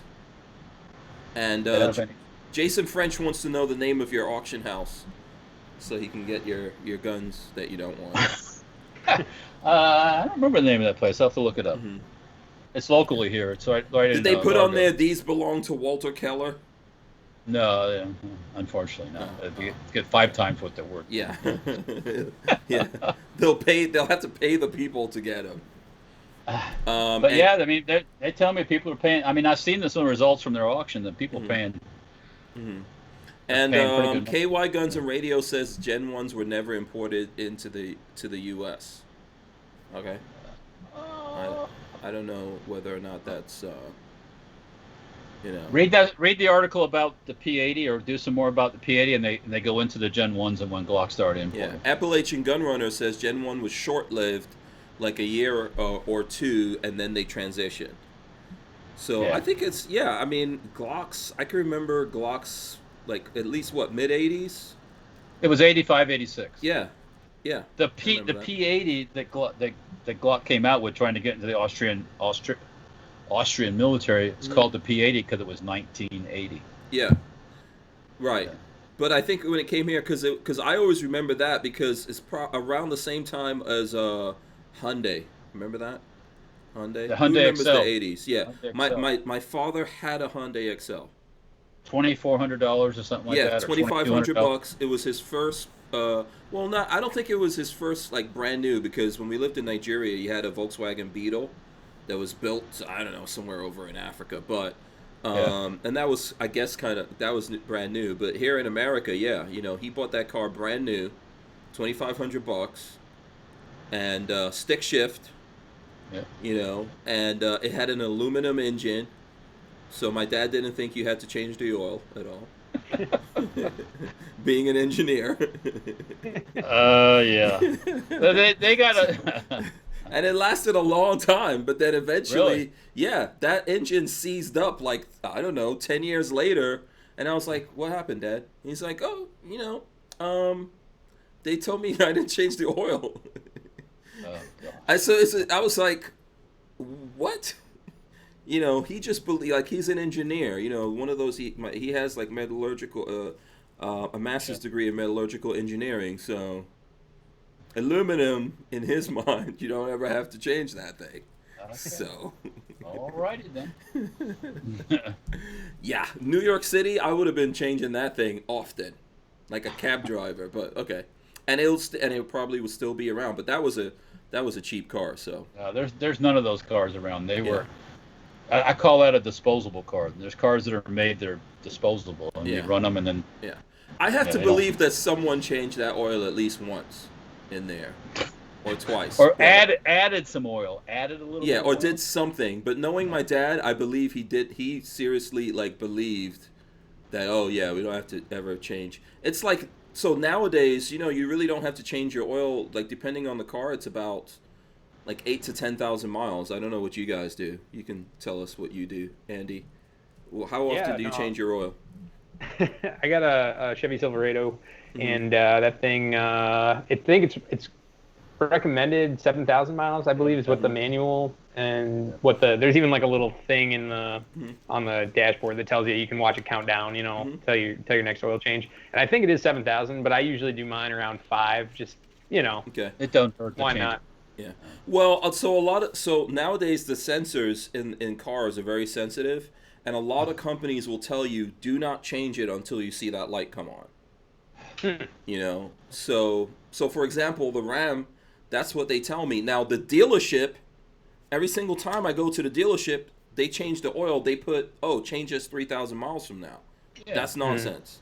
That's not true. Well, they want money to come in and change the oil. Yeah. That's not true. And so, for example, if it's a big engine, I think that's like a 5.7 liter engine. All that's money. It depends on how you drive it, where you drive it. Mm-hmm. If you're driving in a dusty, dirty environment all the time, you need to change your oil more often. Oil filters in the air. Mm-hmm. If you're in a city driver and highway driving, it's different. So But the sensors work though. That's what I'm trying to say. The sensors work. You gotta trust the sensor when it tells you. Sure. Yeah, tell that to the YouTube sensor, okay? Max says the first Die Hard called it the Glock 7 and said it was made of porcelain and could slip through metal detectors, which I remember. Porcelain go through metal detector? Yeah. That was the rumor, the Hollywood rumor. Boss Hog says he changes his oil every 7,000 in his Tahoe. Yeah, that's probably the same engine and general maintenance regimen. Yeah, that's when the it starts out 100%, 90, and about 7,000 they'll say, "Hey, change your oil, sucker." Yeah. Audi's 10,000. Oh wow. Yeah, every Audi 10,000 miles. So they don't even want to see you. You try to go in there, or like, no, we don't want to see you. Did the warning light come on? Did the car tell you it needs an oil change? No. Then come back later. Mac, what do you have to do for your Jeep? Yeah. There you go. We'll let him answer that. I don't know how old that Jeep is, but that's been going on for a long time. People have been getting jacked up, changing their oil like every 3,000 miles. I'm just saying. Yeah, but once again, every car is not the same. Every engine's not the same, as far as how they're made and the tolerances in the engine and everything else. Oh, yeah. So, yeah. And Brian Quick says, not to be pedantic, but that was Die Hard 2. Gun guys, get it right. I don't know. It was so Die Hard 2 was in the airport, right? That was the airport one. You I tell think me. so. Yeah. Yeah. The first Die Yeah. Hard was in the Yakamoto building. Yeah, That the was plaza. in LA. Yeah, Yakamoto Plaza, whatever. Something Plaza like that. And then the second one I think was the one in the airport. I used to have. We were talking about Glocks. I used to have a Glock poster that had a Gen 1 on it, Mm-hmm. like a poster. Mm-hmm. I wonder if I still have that. Yeah, man. If those were $6,000, man, go get back in that time machine, buy a whole bunch of those. I don't know who. Yeah, Don't get caught up in that time machine. Yeah, David B. Kills says you don't need oil in a Jeep. So there you go. You just replace the transmission every 5,000 miles. The Max says it was the Christmas movie. Yeah, I think. Die Hard 2 was who was the bad guy in there? Probably some German-sounding guy, wasn't it? There was some there was some. No, was it? Or South Africans. They were South Africans. Is that the movie? They were trying to kidnap. I think there was some American military guys. Is that when the house came down the cliff? No. The second one was the one at the airport where a plane was coming in with this dictator from one of the South American countries, and there was some American mercenaries there trying to save him. It was like a prison plane coming in. I guess he got arrested. I don't know if they were trying to make it about one of the big drug dealers or something. Yeah, something like that. And he was coming in, and these guys were trying to kidnap him from the federal agents or whatever, bringing him in. That's. I need to go look at those, man. You got to look at the Die Hard movies at least once a year. So, Walter's bringing up, what's this? This is the GOA, the gun owners put out by the GOA. Mm-hmm. And guess who's inside? I don't get this paper, by the way. I don't get this paper, but he's even in it. So. Oh, okay. There I go. I'm on the end. Boom. Yeah, this is the Libertarian Party thing that we did, invited by Antonia Okafor. Very nice. Awesome. Yeah. Jen Champ says Dallas Airport, when they were working with the military. So there you go. Do you look at the Die Hard movies, Walt? I've seen some of them. Okay. I mean, I can't tell you every scene and every little thing. Yeah, I've seen the movies. Yeah. Yeah. What about you, Andy? Oh yeah, no, I know I've seen all three of them at some point, but the first one is still a classic, and I still watch that one, fairly often. So it's hard to beat that one for sure. Oh, Lethal Weapon! I got it confused. Appalachian Gunrunner. That was Lethal Weapon with the South Africans. With the South Africans, yes. And pulling down the mansion on the hill or whatever. Right. Yeah, with a pickup wasn't truck. Boom. That wasn't Bridget Mel Nielsen. I know Mel Gibson and Danny Glover. I can't remember. No, actually, Bridget Nielsen was in. What's the thing? What's the Eddie Murphy cop movie? Beverly Hills Cop. That had Brigitte Nielsen in there. There was one of those. Yeah. Brigitte. Yeah. Yeah. Lethal Weapon. They did. Yeah. They had the South Africans.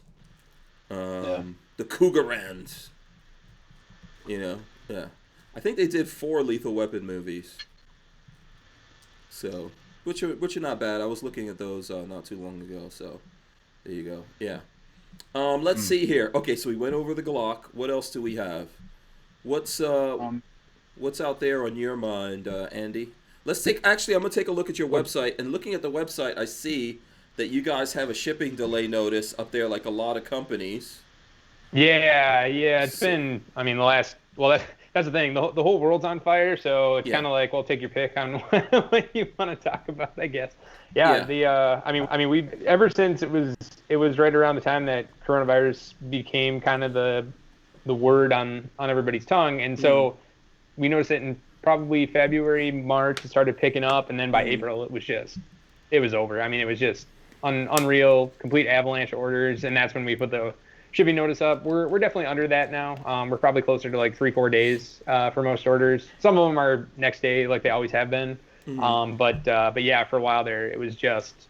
I mean, it was 12-hour days, 7 days a week from probably April 1st till about the end of July. I maybe had one weekend that I wasn't working, and we've been working late hours, just even almost like 2 shifts a day, basically, just try to get stuff out. So it's been, absolutely unreal. And so we're very fortunate, and then I'm not complaining about it at all, because I know there's a lot of people out there that haven't been able to work, and so we're very blessed and fortunate that that's the case. But that's part of the reason that we had to put that shipping notice on there, just because we felt bad letting our customers down. We normally try to get everything out within 24 hours, but when everybody rushes in line to get something, it's hard for us to hit that goal. So that's why we put that up there. And it's been a wild ride the last couple. So for you guys, are you having any kind of getting materials problems? I'm assuming you're are you manufacturing the kits there?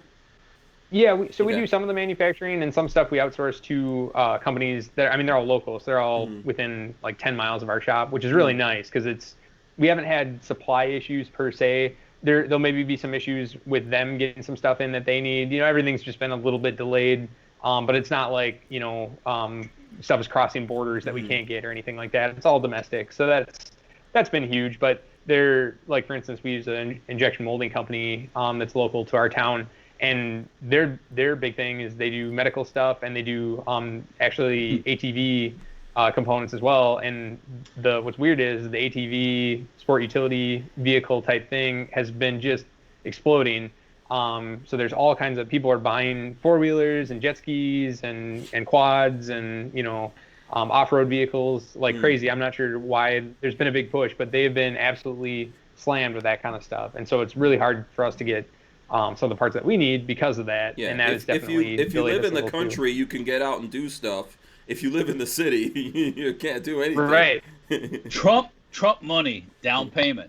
Boom. Yeah. Yeah, and I do worry about that. I think I've heard of a lot of people doing that, going and buying a 4-wheeler, going and buying a motorcycle, a snowmobile, whatever. And I've talked to a number of people who are salesmen at dealerships like that, whether it's cars or toys. People are going in, here's $1,200 down payment, 0% financing for 8 years or whatever. And I do worry now. Yeah, well, it's like, now what happens? They move that inventory. Huh? It will keep the repo man busy. Absolutely. At some point, yeah. A lot of prices came down on those things right before all of that, by the way. Like motorcycles and stuff like that, prices, especially in the beginning of that, they were coming down. By the way, Max says he needs one of those kits for his high point, 10 millimeter. I would absolutely love. I'm doing my very best not to fanboy out right now, because I'm a giant fan of Mac as well. Yeah. So hi Mac, it is very nice to meet you via the chat here. No, absolutely. If he's interested at all, I'll link you guys up. I would like to see what he thinks about it. Yeah. Sure, and then also I would love to see Mac put out a video, because then maybe that'll help our video. Yeah, absolutely. No, I mean, Max definitely, got a huge following and as some really soon cool as Mac videos. puts out that video, we're gonna, because I think, didn't we have to remove our video from YouTube, Lola? Yeah. So as soon as Mac does that, I'm gonna put it back out. I got one right. Yeah.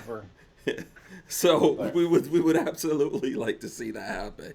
For and sure, then we'll be right in Mac's chat. Yep. We put out one of these videos. Yeah, we did it first. No big deal. But I would like to see what Mac thinks about it, because I think the quality and all of that kind of stuff is pretty good. So I would like to see what he and it's tough too. So, Yeah, for sure. No, like I said, I know probably a lot of Mac's viewers are probably more in that, like, I don't want to, not as a pejorative, but they're kind of in that operator class, right? They're going to his videos because they're looking for something that they want to be able to bet their life on. And like we talked about before, I'm not saying that you couldn't depend on any of our products for that. We absolutely build them to that quality, that standard. But yeah, this is something a little different. This would be something more for somebody who wants to bring something fun to the range and kind of screw around with it a little bit and get some trigger time in with something that's not what you're going to see typically when you go to the range. And so I think Mac might find that his audience is looking for something like that too, just something a little fun, something a little different, a little offbeat. And that's kind of what we specialize in. So yeah, he says I should link you guys up and he'll buy one. Mac is the dude that will, if someone can break that thing, Mac will be the dude that'll somehow mystically break it. He says, did you talk about the Rona in the video or what? Why did you get yanked? No, they just yanked it because I don't know why. This was way before the Rona. I think it's 2 years ago. Yeah, it's because it's a bullpup. Did we didn't even show? Did we show putting it together? Of it? I know Walter did some separate stuff, and then because they were already going after all my bullpup videos, so I'm gonna assume it. Well, has something to do with that. Do you remember when I think it was the WAFO or it was one of those did a story on like the new horrifying gun that you've never heard? Do you remember seeing that? Yeah, and then like 2 or 3 years ago. Wasn't there something that went down in Dallas and the guy used a bullpup? I know there was a time when YouTube was going after bullpups, but I think that was before we did the video. But for whatever reason, because I think we deliberately left out putting it together in the video, and Walt did some stuff on it, like on social media. But regardless, yeah, yep. Yeah, no, I didn't show anybody how to build it or take it apart or anything like that. Yeah. Yeah, but their rules are changing so often. You know, that's the problem. I think what might have happened is they you know, they're just like, even up to recently, they're going back through things and hitting things up. So. Oh, absolutely, yeah. I know there was an article. They hit the firearm guy. If you know him, Dan, over there at his channel. Yeah, he did a story on one of our bullpups, and there was an article that referenced his video specifically, talking about bullpups being this big threat that you know, nobody really knew about, and there was a whole article on it. It's actually kind of funny to go read it if you can find it. I think it was Washington Post. I'm almost positive. But to them, they think it's some kind of thing. Lola said that we had to take it down, and then she actually tried to put it back up, and they still went after it. So, but you know, I'll try again. I've been trying different things to get stuff up. Like I've been trying to maybe revisit it. Like if when Mac does something, I could say, hey, you know, notice Mac did something on this, so we'll revisit it a little bit or something like that. He says his 10mm high point is as ugly as sin, but it works. I will say I was scared firing the first round. Oh, like ugly like that? Yeah. There's the shell. You got to show. Yeah, that's a shell. That's just a stock. That's just a stock, folks. See that? I'm fingering that hole there. It's just a stock. Empty stock. Yeah, not attractive. Although, you know, I think that, I think we'll all agree here that High Point makes some good stuff. Not super attractive. So. Hey, I'd be more than happy to take it on. All of High Point. I'll take it all. You'll buy the company if they're willing to sell it to you. No, I mean if somebody just want to take it all. If the people don't want their High Points. No, I mean the company. I'll take the company. I'll make 10-round magazines for everyone. They're not going to sell it to you. They sell a lot of guns. I understand that, my friend. Yeah. We'd be flying to the SHOT Show in the jet. Oh yeah. My jet. Yeah. Max says, did you hear Facebook is going to start removing content and pages that they feel might put them in some sort of legal jeopardy? Oh, so they're going to take off all the trannies and all the drug stuff and all the rappers cussing and shooting at each other and swinging guns around and stuff. They're going to take. Yeah, I don't think so. I know they were going after people that are posting links to support Kyle. Well, of course. So yeah, it's not their party line. So yeah, that was a weird deal. I mean, yeah, the whole, whatever you think about it, I got to say, like, this news cycle of the last week here has been incredibly interesting. It's been probably one, and the memes too. Like, again, no matter how you land on it, the memes coming out of this last week have been some of the funniest that I've ever seen. Yeah, it's definitely, we're in weird times for sure. And that's where too, like, I gotta shout out to Mac and the Full 30 thing. I know we had talked about it a little bit before, but well, I guess question for you guys too on this: how do you feel about some type of regulation on YouTube, Facebook, Google? Is there? I mean, where do you guys land between, like, say, being kind of a hardcore libertarian and? Well, that's not even that. We have things called antitrust. I mean, you know, remember when they broke up the phone companies because they were a monopoly and they controlled everything? Well, what's happened? I don't think they're looking at the social medias as a monopoly, although some of them obviously are pretty big. If one owns, what does Google own? Google owns Google, YouTube, which is the biggest search engine, YouTube. And who's in the? They don't own Facebook, obviously. Facebook owns Instagram. So and now Walmart's trying to buy TikTok. And who owns a lot of the network, or what do you want to call it? The wire, the back end, Amazon. That all this stuff goes through. Yeah, Amazon. And Google. don't they all kind of go the same way, their party line? Yeah, for sure. So Absolutely. isn't that a little bit? Well, so here's my take on this, and we literally, I think it was yesterday, right? Had Jonathan from Arms List on, right? And he was talking about this. And so there are special protections that social media pages have, right? So, for example, if they want to take off people that they think are going to get them in some kind of legal trouble, it doesn't make sense. They have special protections for that. They've already been given this special protection from all Yes. this. And so a Right. lot of people think we should remove that, but Jonathan says no. If we remove those special protections, not only will we not have the internet in America because everyone's like, oh, we can get sued, but companies like his, like Arms List, has used that to stay alive. There's lots of people suing him. The Bloomberg groups and all that kind of stuff is suing him or funding people suing him every opportunity that they get. And it's gone all the way up to the Supreme Court, and Arms List has survived because of those protections. So if we advocate to remove that, we're also going to suffer from that because we won't even be able to put up our own stuff. I think they're just using that as a convenient excuse to get rid of people. So. Oh yeah, for sure. Yeah. Well, and that's where I understand that law. I can't remember the name of it. I know exactly what you're talking about, and that's where I think why people are talking about removing it is because it's a double-edged sword, and they're getting to use both sides. They are at the same time they are acting as a publisher in a sense, and that's kind of their argument is well, we're not a publisher, we're not in any way approving of what's being said, we're just offering the platform. But the inherent problem that I see with using that as a defense then is it's kind of like censorship in and of itself is a publisher's Well, so right. that's what Mac's saying here. If they all of a sudden start moderating that content because they have the special protection because they don't moderate it, right? The whole thing of exactly. if you have this internet service up and people can get on there and put up their own content, you shouldn't be held liable for what people do. But if you do start editing that, now you are responsible because you're saying you're editing it. So exactly. And that's what I'm saying. It is it's a double-edged sword, and they're getting to use both sides. They're able to take down stuff they don't like while simultaneously being protected as somebody who's not a non-publisher. And that's where I do have an issue with that government protection.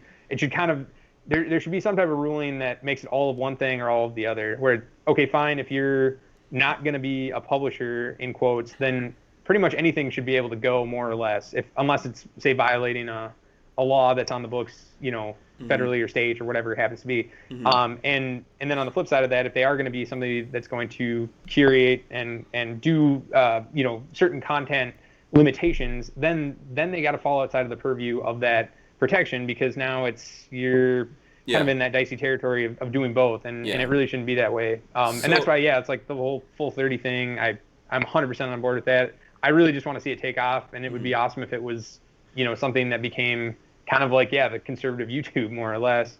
Honestly, I've kind of toyed with the idea of going on there exclusively and just doing vlogs and that kind of stuff just right on their site, not even bothering with YouTube, just to see if we can get something more traction going over there and move people over. So so Mac is saying that they have to pick one one side or the other, and that Arms List doesn't moderate. So that's why obviously, like, I'm assuming Mac's saying that's why Arms List, deserves that protection versus these other guys that are moderating and trying to regulate what people are putting up there, and definitely editing and putting and adding their own content to what other people are doing. So maybe they're losing or they should lose those protections, but the protections shouldn't go away just simply because they're deciding to moderate, edit, and control what's going up there in the first place. Oh yeah. No, I'm certainly not advocating for the law to disappear. I think the law is sound. I think it's just that the companies that are using it or hiding behind it, they're the ones who should ultimately be taken off that. And I don't know, exactly what that process would involve. If it would be some type of a class action lawsuit or some way of demonstrating to a court that no, this is what they're doing is publishing. It's not strictly just a platform. It is a publishing company. And so that's Motorboater says, I said this the other day, and the arms list dude basically said I didn't know shit. So you know what? I think, actually, what I would like to do is get arms list on, maybe get Mac on, get some other people, and then we could have a better conversation about this and really get it out there. Look, I think ultimately we're relying on the courts and the politicians, and I don't know how much we can actually rely on those people. Right. So, yeah. The whole YouTube, Facebook, Google thing, especially this time of year, is not about protecting you from. Mm-hmm. It's about controlling what you think about and how you're going to vote. That's what it's about. And it's way beyond telling you, oh, you can't watch this video of somebody getting shot. Oh boy, or you can't see this gun. This is a bayonet, by the way. You can't see this gun because you might have. Let's take a look. You might have bad thoughts. Yeah. It's right now. It's about making the way you think, so you vote for their people. You know, and is that protected? No, that's not. That should not. It's not. It's not about that. It's not about all this stuff. Everybody's like, oh, they can do what they want. They're trying to sway an election. Yeah, I agree with you on the election, but also they're trying to sway us 100% of the time. Oh yeah, it's daily life. Yeah. But what's their guy is not in office. Obviously, we didn't have a lot of this stuff going on when Obama was in office because their guy was in office, right? Now that their guy's not in office, it's like they tried the last election and failed. They almost got it, but now they're going gung ho. You're gonna see before the election happens, probably half these sites are gonna get shut down. Just magically, your site's gonna go away. Kermit Loves Bacon says PragerU has a lawsuit going against Facebook. I think they do. John Crump from Ammoland and GOA Virginia, he got completely deplatformed off of Facebook 2 weeks ago. And Crumpy is such a threat. I mean, it's like, and he's such a. All this other debauchery goes on all over the internet. And booty shaking and people screaming up and down, and the child love guys have their websites and Facebook pages. Does that stuff get shut down? No, you get promoted. Yeah, as a matter of fact, that's the modus operandi. Who am I to tell you who you can molest? And then Mac is saying, he says no. I'm assuming Mac is saying to what I just suggested. He's saying, no, I don't have a good relationship with Arms List. It's an unregulated scammer site. I've called them on it publicly. They make no effort to verify their sellers like Gunbroker does. I know lots of people have had those kinds of issues. I pulled out a snippet from that conversation with Jonathan, and I put it up on my regular channel there. And I was looking at, there's lots of complaints, and I think obviously there's a lot of things to do. And that whole conversation was about how come the community as a whole doesn't get together behind what's happening with Arms List and help them out to to fight all these people that are always suing them and all that kind of stuff. And I think the truth of it is, from the conversation that we had and from listening to comments and things like that from people, even what Mac is saying here, there's a whole bunch of different issues going on. And to say, I know Jonathan, and I can get along with him pretty well. And I completely understand what a lot of people say about how he comes across. So I'm a New Yorker, and it doesn't bother me that much, right? Because I'm a New Yorker, I'm used to dealing with people like that. But I see how all of those things, when you wrap it up together, there's people who are like, I don't know if I'm going to do this. But I think at some point we have to figure out how to come together here and fight a lot of these things. Otherwise, they're just killing us on different fronts. And some people are left out there fighting on their own, and then we're left out here fighting on our own over this and nothing, and then eventually the next thing we know, we're all soy boys in the Matrix. And that's the worst part. So. Yeah, well, it's death by 1,000 cuts, and it's divide and conquer, and if they can pick off, like you said, little groups here and there, it makes it a lot easier. And yeah, it is a weird situation we find ourselves in, where it does seem like we're not super animated to fight for our rights, and it is hard. Well, everyone fights for their own stuff. The hard part is for us getting together and I know it's difficult sometimes just because people don't like someone else's face. I get it. I'm like that too. I'm not trying to talk about anyone else and not talk about me, right? Sometimes I'm like that too. I'm like, I don't like that person's face, right? But like the ultimate place we're all going to wind up if we're not thinking about all of this is we won't have a voice. Right. That's just the thing. And we're just going to wind up in a position where we don't have a lot of choices. The choices get super limited.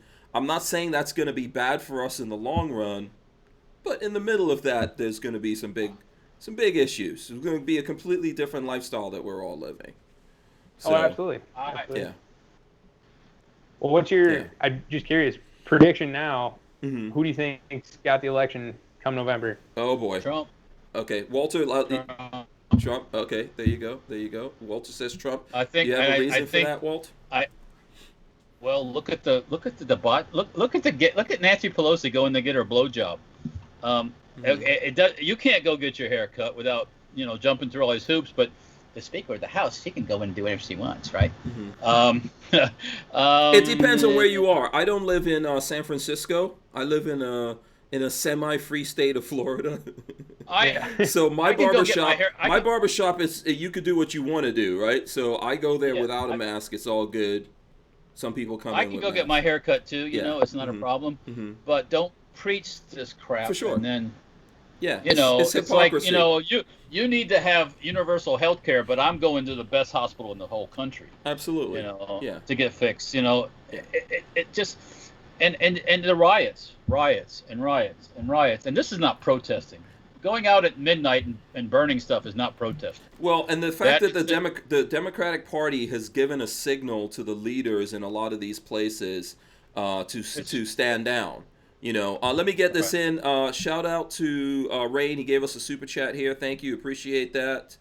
Military Arms Channel also hit us up here with a super chat. Thank you very much. I appreciate that.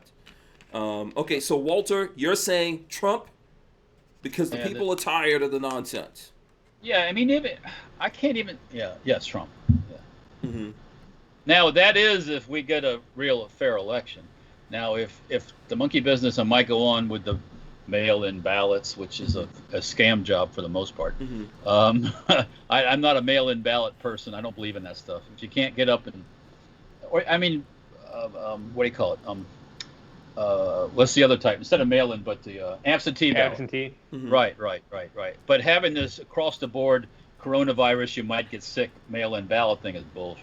Yeah, the idea that you can't get out there and go vote is complete nonsense. So I'll give you my opinion before you give us yours, Andy. I think if you ask me right now,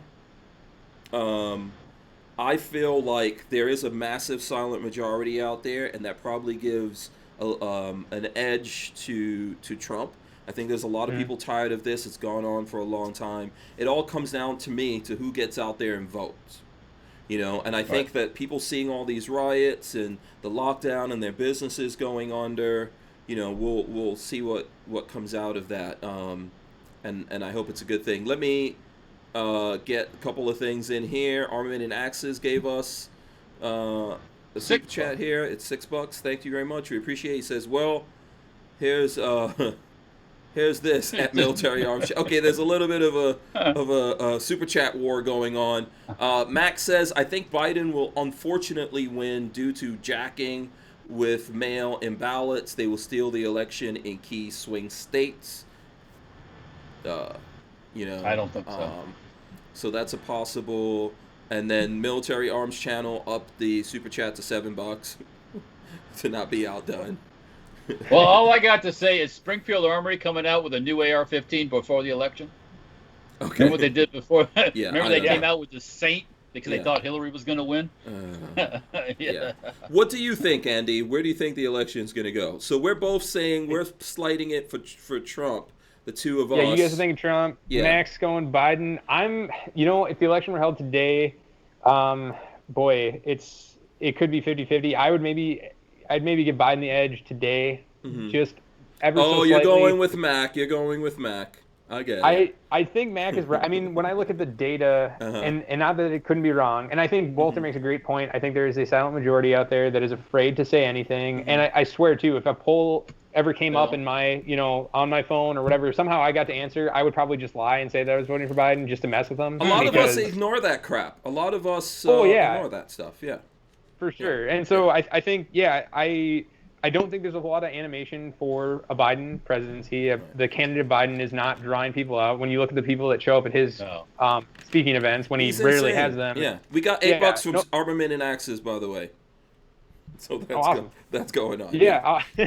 So no, I think I mean I would probably give him the edge right now, but October is always the month.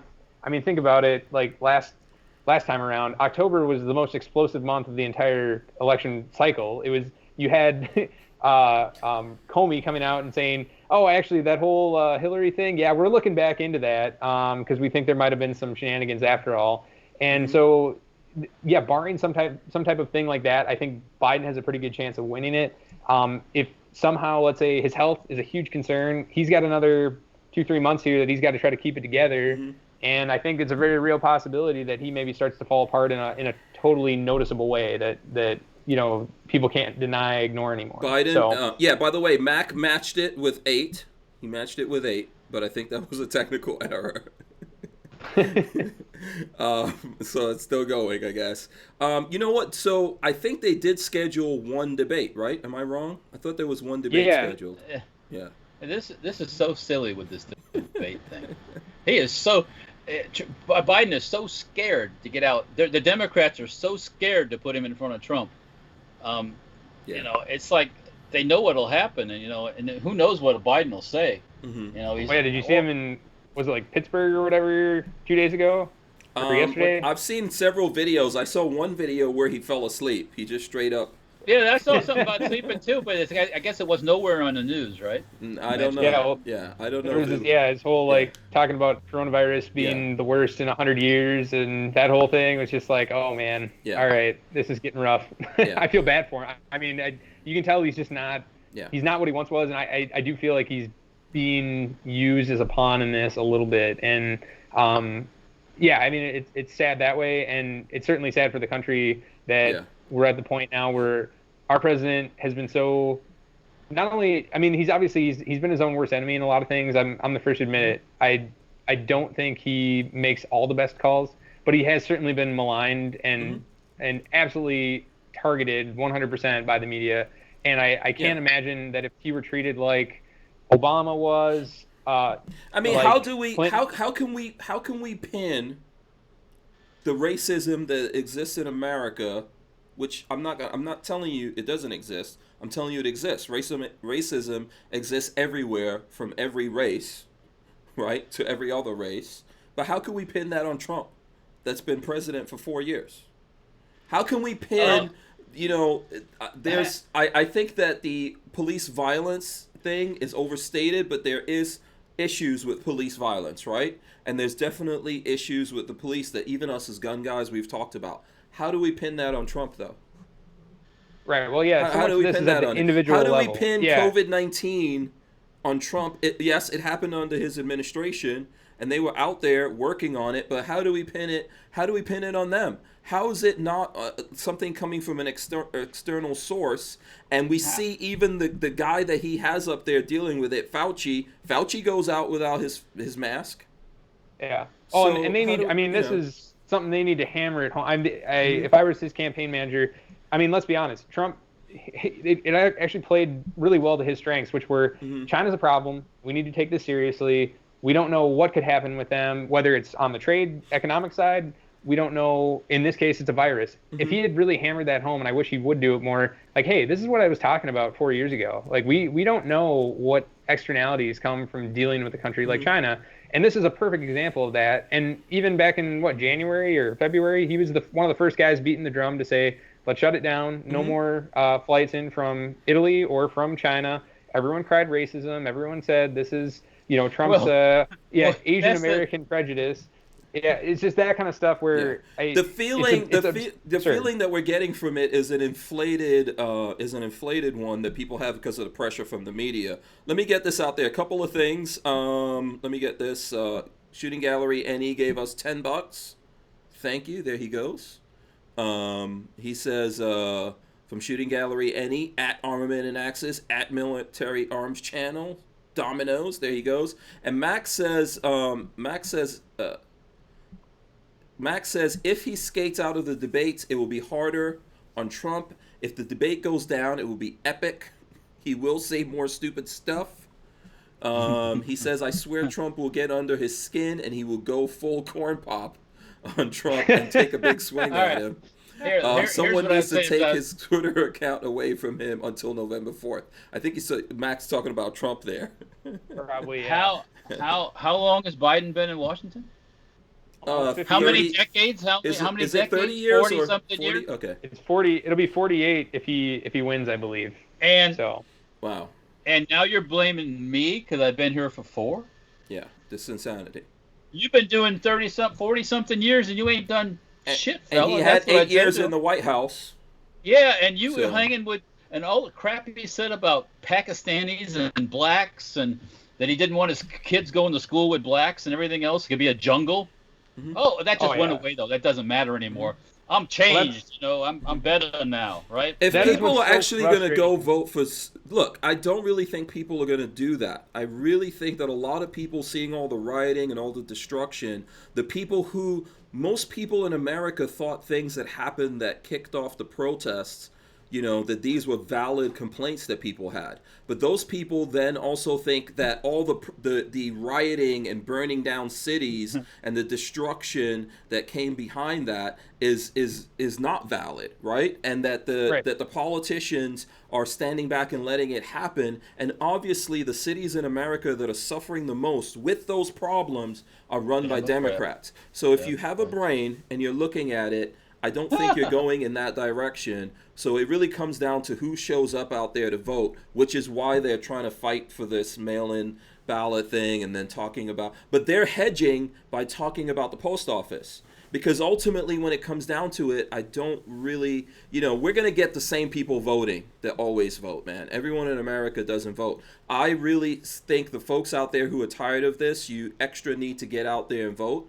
But I don't really believe there's anything we could do to get people who don't vote to get out there and vote. Yeah, and unfortunately, there's a lot of folks that act like we do, kind of like gun people, that don't like Trump because of whatever reason. Just like when Obama was running against Romney. Romney's not my favorite person, but I'm not going to vote. I'm not going to vote. They act like children. So you're going to give us 4 more years as some JO, or you're going to let Biden come in, and you think it's going to get better when I'm not going to vote. I can't vote for him. He's not presidential. All this kind of mantra you hear from people. It's like, come on, man. You got to go out and vote, and you got to keep these people out, whether you like Trump or not. Ask yourself. I would say to people, ask yourself, what America do you want? Before this COVID-19 thing kicked off. I'm not talking about like an awesome 1000% perfect America. Before all of this stuff kicked off, we had a good economy. Lots of people were working. Lots of businesses. Lots of black people were working, yes, by the way. Exactly. That's true. We had all of that going on in America. We still had issues, right? No one's perfect. No nation's perfect. We're close to that, but we're not there. Everyone was good. We were good and getting better. And now we're going backwards, and it's mechanically engineered going backwards when there's issues happening that we could clearly fix. We have the ability to fix the issues, but if you want to all of a sudden start like taking the money from the rich people who aren't going to give it to you and doing all this crazy thing these guys start talking about, and you want to give them 4 years to dismantle America when they've had about 6 or 7 months to start pushing everything backwards, go ahead, man. You're going to live in what you create. And one thing too, I think the big thing that I really have come around on Trump, and I'll be full disclosure, I will admit this now in front of the whole world, I did not vote for Trump in the first election. I voted for Gary Johnson because I had some serious concerns at the time that he was not going to be as, we'll say, conservative as he came across. Because it's like, well, let's not forget he was a Democrat like 20 years ago. For sure. So I had, and just his whole style and everything too. I felt like it might alienate people and in the long run destroy the Republican Party. And I think the exact opposite. The Republican Party's been destroyed. It's destroyed itself. Exactly. The Republican Party. You got to look at the Democrats. The Democrats, no matter what happens and who's the candidate, they always fall in line and get in line. Look at those debates they had. They were talking shit about each other and Trump didn't win because of the Republican Party, and a lot of the problems he has since he got into office is because of the Republican Party. I'm not saying he doesn't have issues. He does say a lot of he says crazy stuff. He's too complimentary to some people, like, oh, we have an awesome relationship. There's a lot of things going on there. But that's a negotiation thing. You got to understand how you negotiate. Yeah. How do you, when you meet somebody, if you don't meet me the first time, what are you doing, you sorry sack of shit? I'm gonna go, get the fuck out of here. I get it. First thing you do is you come, hey man, how's it going, man? I really like your stuff. Now, whether you do or not, you make friends, you influence people. You read that book, Make Friends and Influence People. Yeah. And then you go from there. You don't come in a negative kind of thing. So I get that. But he baits people with that too. He comes out and starts taunting you on taunting. That's another negotiating thing. Taunting you on Twitter, like he's done with the Democrats for 4 years, and before he got elected, they can't stand it. Like, oh my God, oh shit, he's talking about me. Yeah. Like we talk about him. Well, I can't stand that. And they lose. Right. That's what they do. Yeah. Right? Max says, me too, Andy. I felt he was too cozy to the Clintons. I miscalculated, but I did vote for him. While I voted against Hillary, really, Gary had an anti-gun baggage, didn't like him. I think a lot of us fall into that category, even though they're like very strong pro-Trump guys. But if you ask me what I think about the job that he's doing, I'm not happy with some anti-Second Amendment stuff that was put out and that he did. But I think overall he did a good job here, because we're actually still functioning, even though we're deliberately trying to break America right now. Right? Oh, yeah, we're still functioning, even though we're trying to break it. Yep. So just think about that. His Absolutely, policy. yeah. His policy.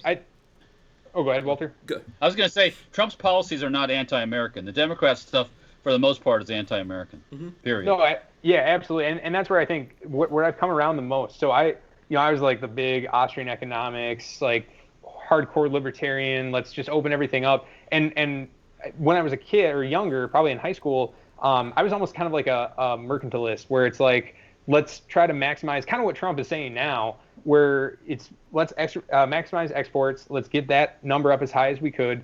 Let's not forget too, like the best era, and I think what Trump harkens back to when he says, let's make America great again. I think people take that, his enemies glom onto it and they say, oh, let's go back to the racism and the Jim Crow and stuff. And I don't think that's what he's saying at all. I think what he's saying is, if we go back to that 50s, 60s, we were the world beater. We were the one that had just won 2 world wars.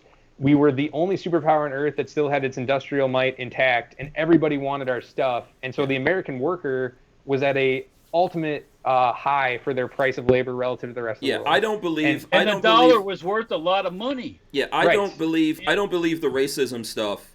He's probably, and I know that a lot of people consider Bill Clinton to be black or whatever, but he's probably the only person that's been president other than Obama that had, before he was president, he had a relationship with a lot of people in Hollywood, rappers, etc., right? So the idea that a guy who grew up in New York City is racist is crazy. I don't know Trump. I knew his mom before she died when I worked in a hospital in New York City, and she came up there a lot.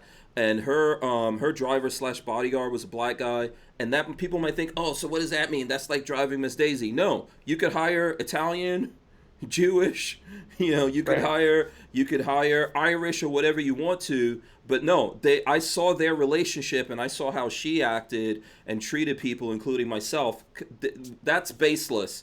I think that, if there was really something there, we would have already seen it. Oh, absolutely. And too, I think Tim Scott the other night, he's phenomenal, and he's going to be the guy that's going to have to really take up the mantle going forward here. But in his speech, it was so perfect, and it was exactly what I wanted to say for so long. It's look at not just what they say, but what they do.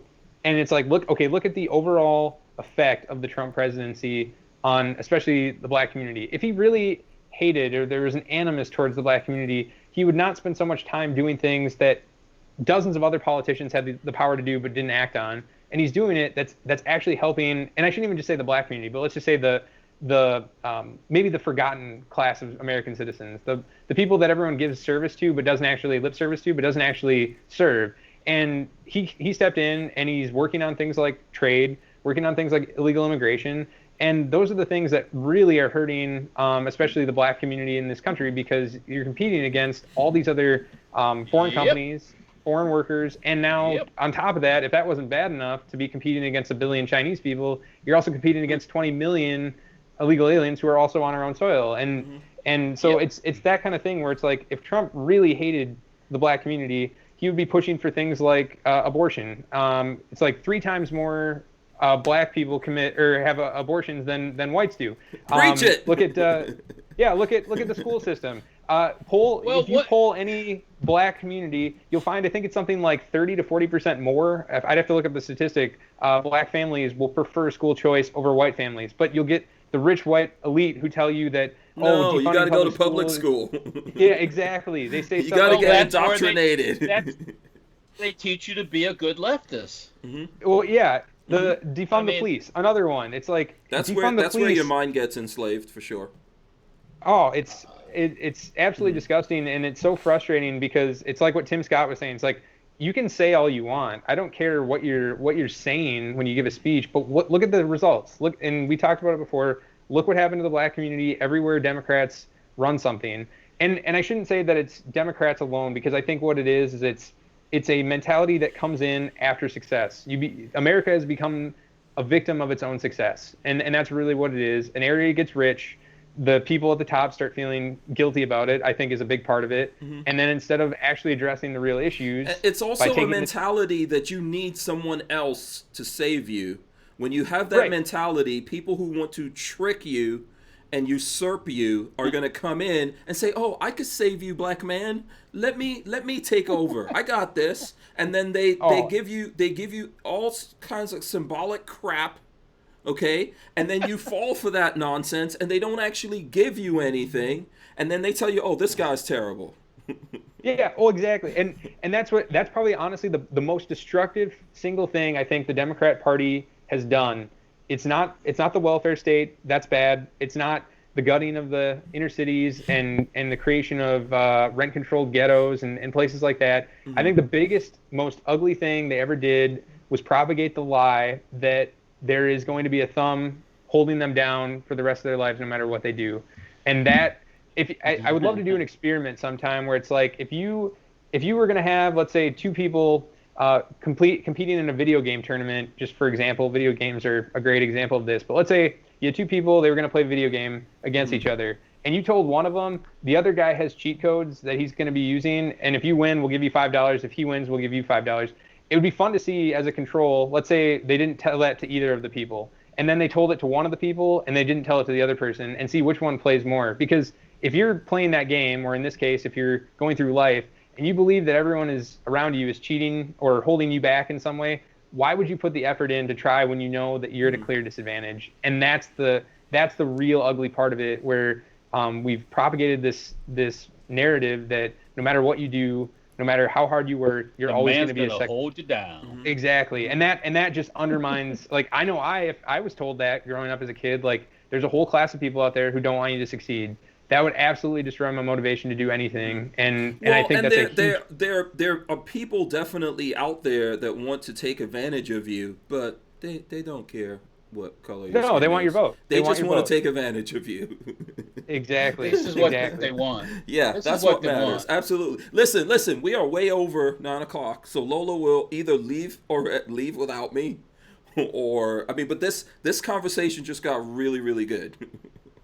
So that's why I didn't want to. That's why I didn't want to cut it off. I wanted to make sure I got you guys to get your opinions out there, because they're very good, and I see that going on in the chat as well. But I'm gonna wrap it up so that we can all get off and get going here and do our things. Here's what I want to do. I want to thank everyone in the chat for joining us. I'm gonna ask Andy to tell us real quick how folks can get in touch with him, follow up with him, support Hightower Armory. How can they do that? Yeah, thank you so much. So if you go to hightowerarmory.com, that's our website. Again, we have a number of different products, largely in the bullpup field, bullpup conversions. And follow us on Instagram. We're there. Facebook. Trying to think what else. If you ever have any questions, you can always just email us directly. It's info@hightowerarmory.com. And then we do have our Hank 10% code as well. So take advantage of that if you're looking at getting anything. That's been active for a while. It's just, I think it's Hank 10. Okay. I gotta do more. I gotta do more to share that. I didn't know that. Yeah, use that Hank. Make Mac use the Hank 10 code Yeah, well, I'll work with Mac. We'll give him the Mac code. But, okay. Yeah. But no, I really appreciate it. Thank you so much for having me, guys. It's really fun to do this, and a big honor to be a part of it. So thank you. Oh, absolutely. You are very welcome. Walt, tell the folks out there how they can follow you, keep up with you. You can keep up with us on Facebook, Instagram, and YouTube on Safety Over Firearms. Also on, I'm over on that, what is that other one? Parlor, but I haven't posted anything yet, so I'm going to work on that too. Yeah, and you're on Minds. You're on Minds. Yeah, I'm on Minds. Yeah, I haven't posted anything over there lately either, but my mind's kind of busy. That wasn't funny. Anyways, okay. You can check us out on Instagram too and Facebook. On Instagram for Safety Over Firearms. Also, there's Dirtfoot Racing. I do mini bikes and go-kart stuff. That's over on Instagram, YouTube, and Facebook. And then there's stenparts.com too. Okay. Awesome, awesome. All right, let me do this. Let me thank everyone for joining us here. Remember to go to hankstrange.com. I'm going to roll in the end. Everyone stay there. Thanks so much to everyone for the comments and all that kind of stuff. And Mac hanging out with us longer. I'll get in touch with Mac and see if we can figure out to actually get him here on the show so he doesn't have to spend all that time typing. Let me roll in the end right now. All right. Shout out to all you guys out there. Make sure to smash the thumbs up and ring that bell so you can be notified. We'll see. Okay, we're out of here. I don't know. There was some kind of crazy noise coming in there. I don't know. I don't know if you guys even heard that, but who wants the last word? Who wants the last word? Last word to the people out there. I'm going to say get out and vote. Doesn't matter what you think about what we're saying. Get out and vote. If you don't go vote, I don't want to hear from you. And the other side of this, person. Yeah. Vote in person. Yeah. On the other side of this, you don't vote. I'm not gonna listen to you. All right, we're out of here. Thanks so much. Thanks to Andy from Hightower Armory. Please go there. Use the code Hank10. Save some money when you go there. Make sure you guys visit Safety Harbor Firearms and all their stuff. Thanks to everyone out there. We really appreciate you guys. We'll see you tomorrow. It's Friday. We're out. Peace. Night.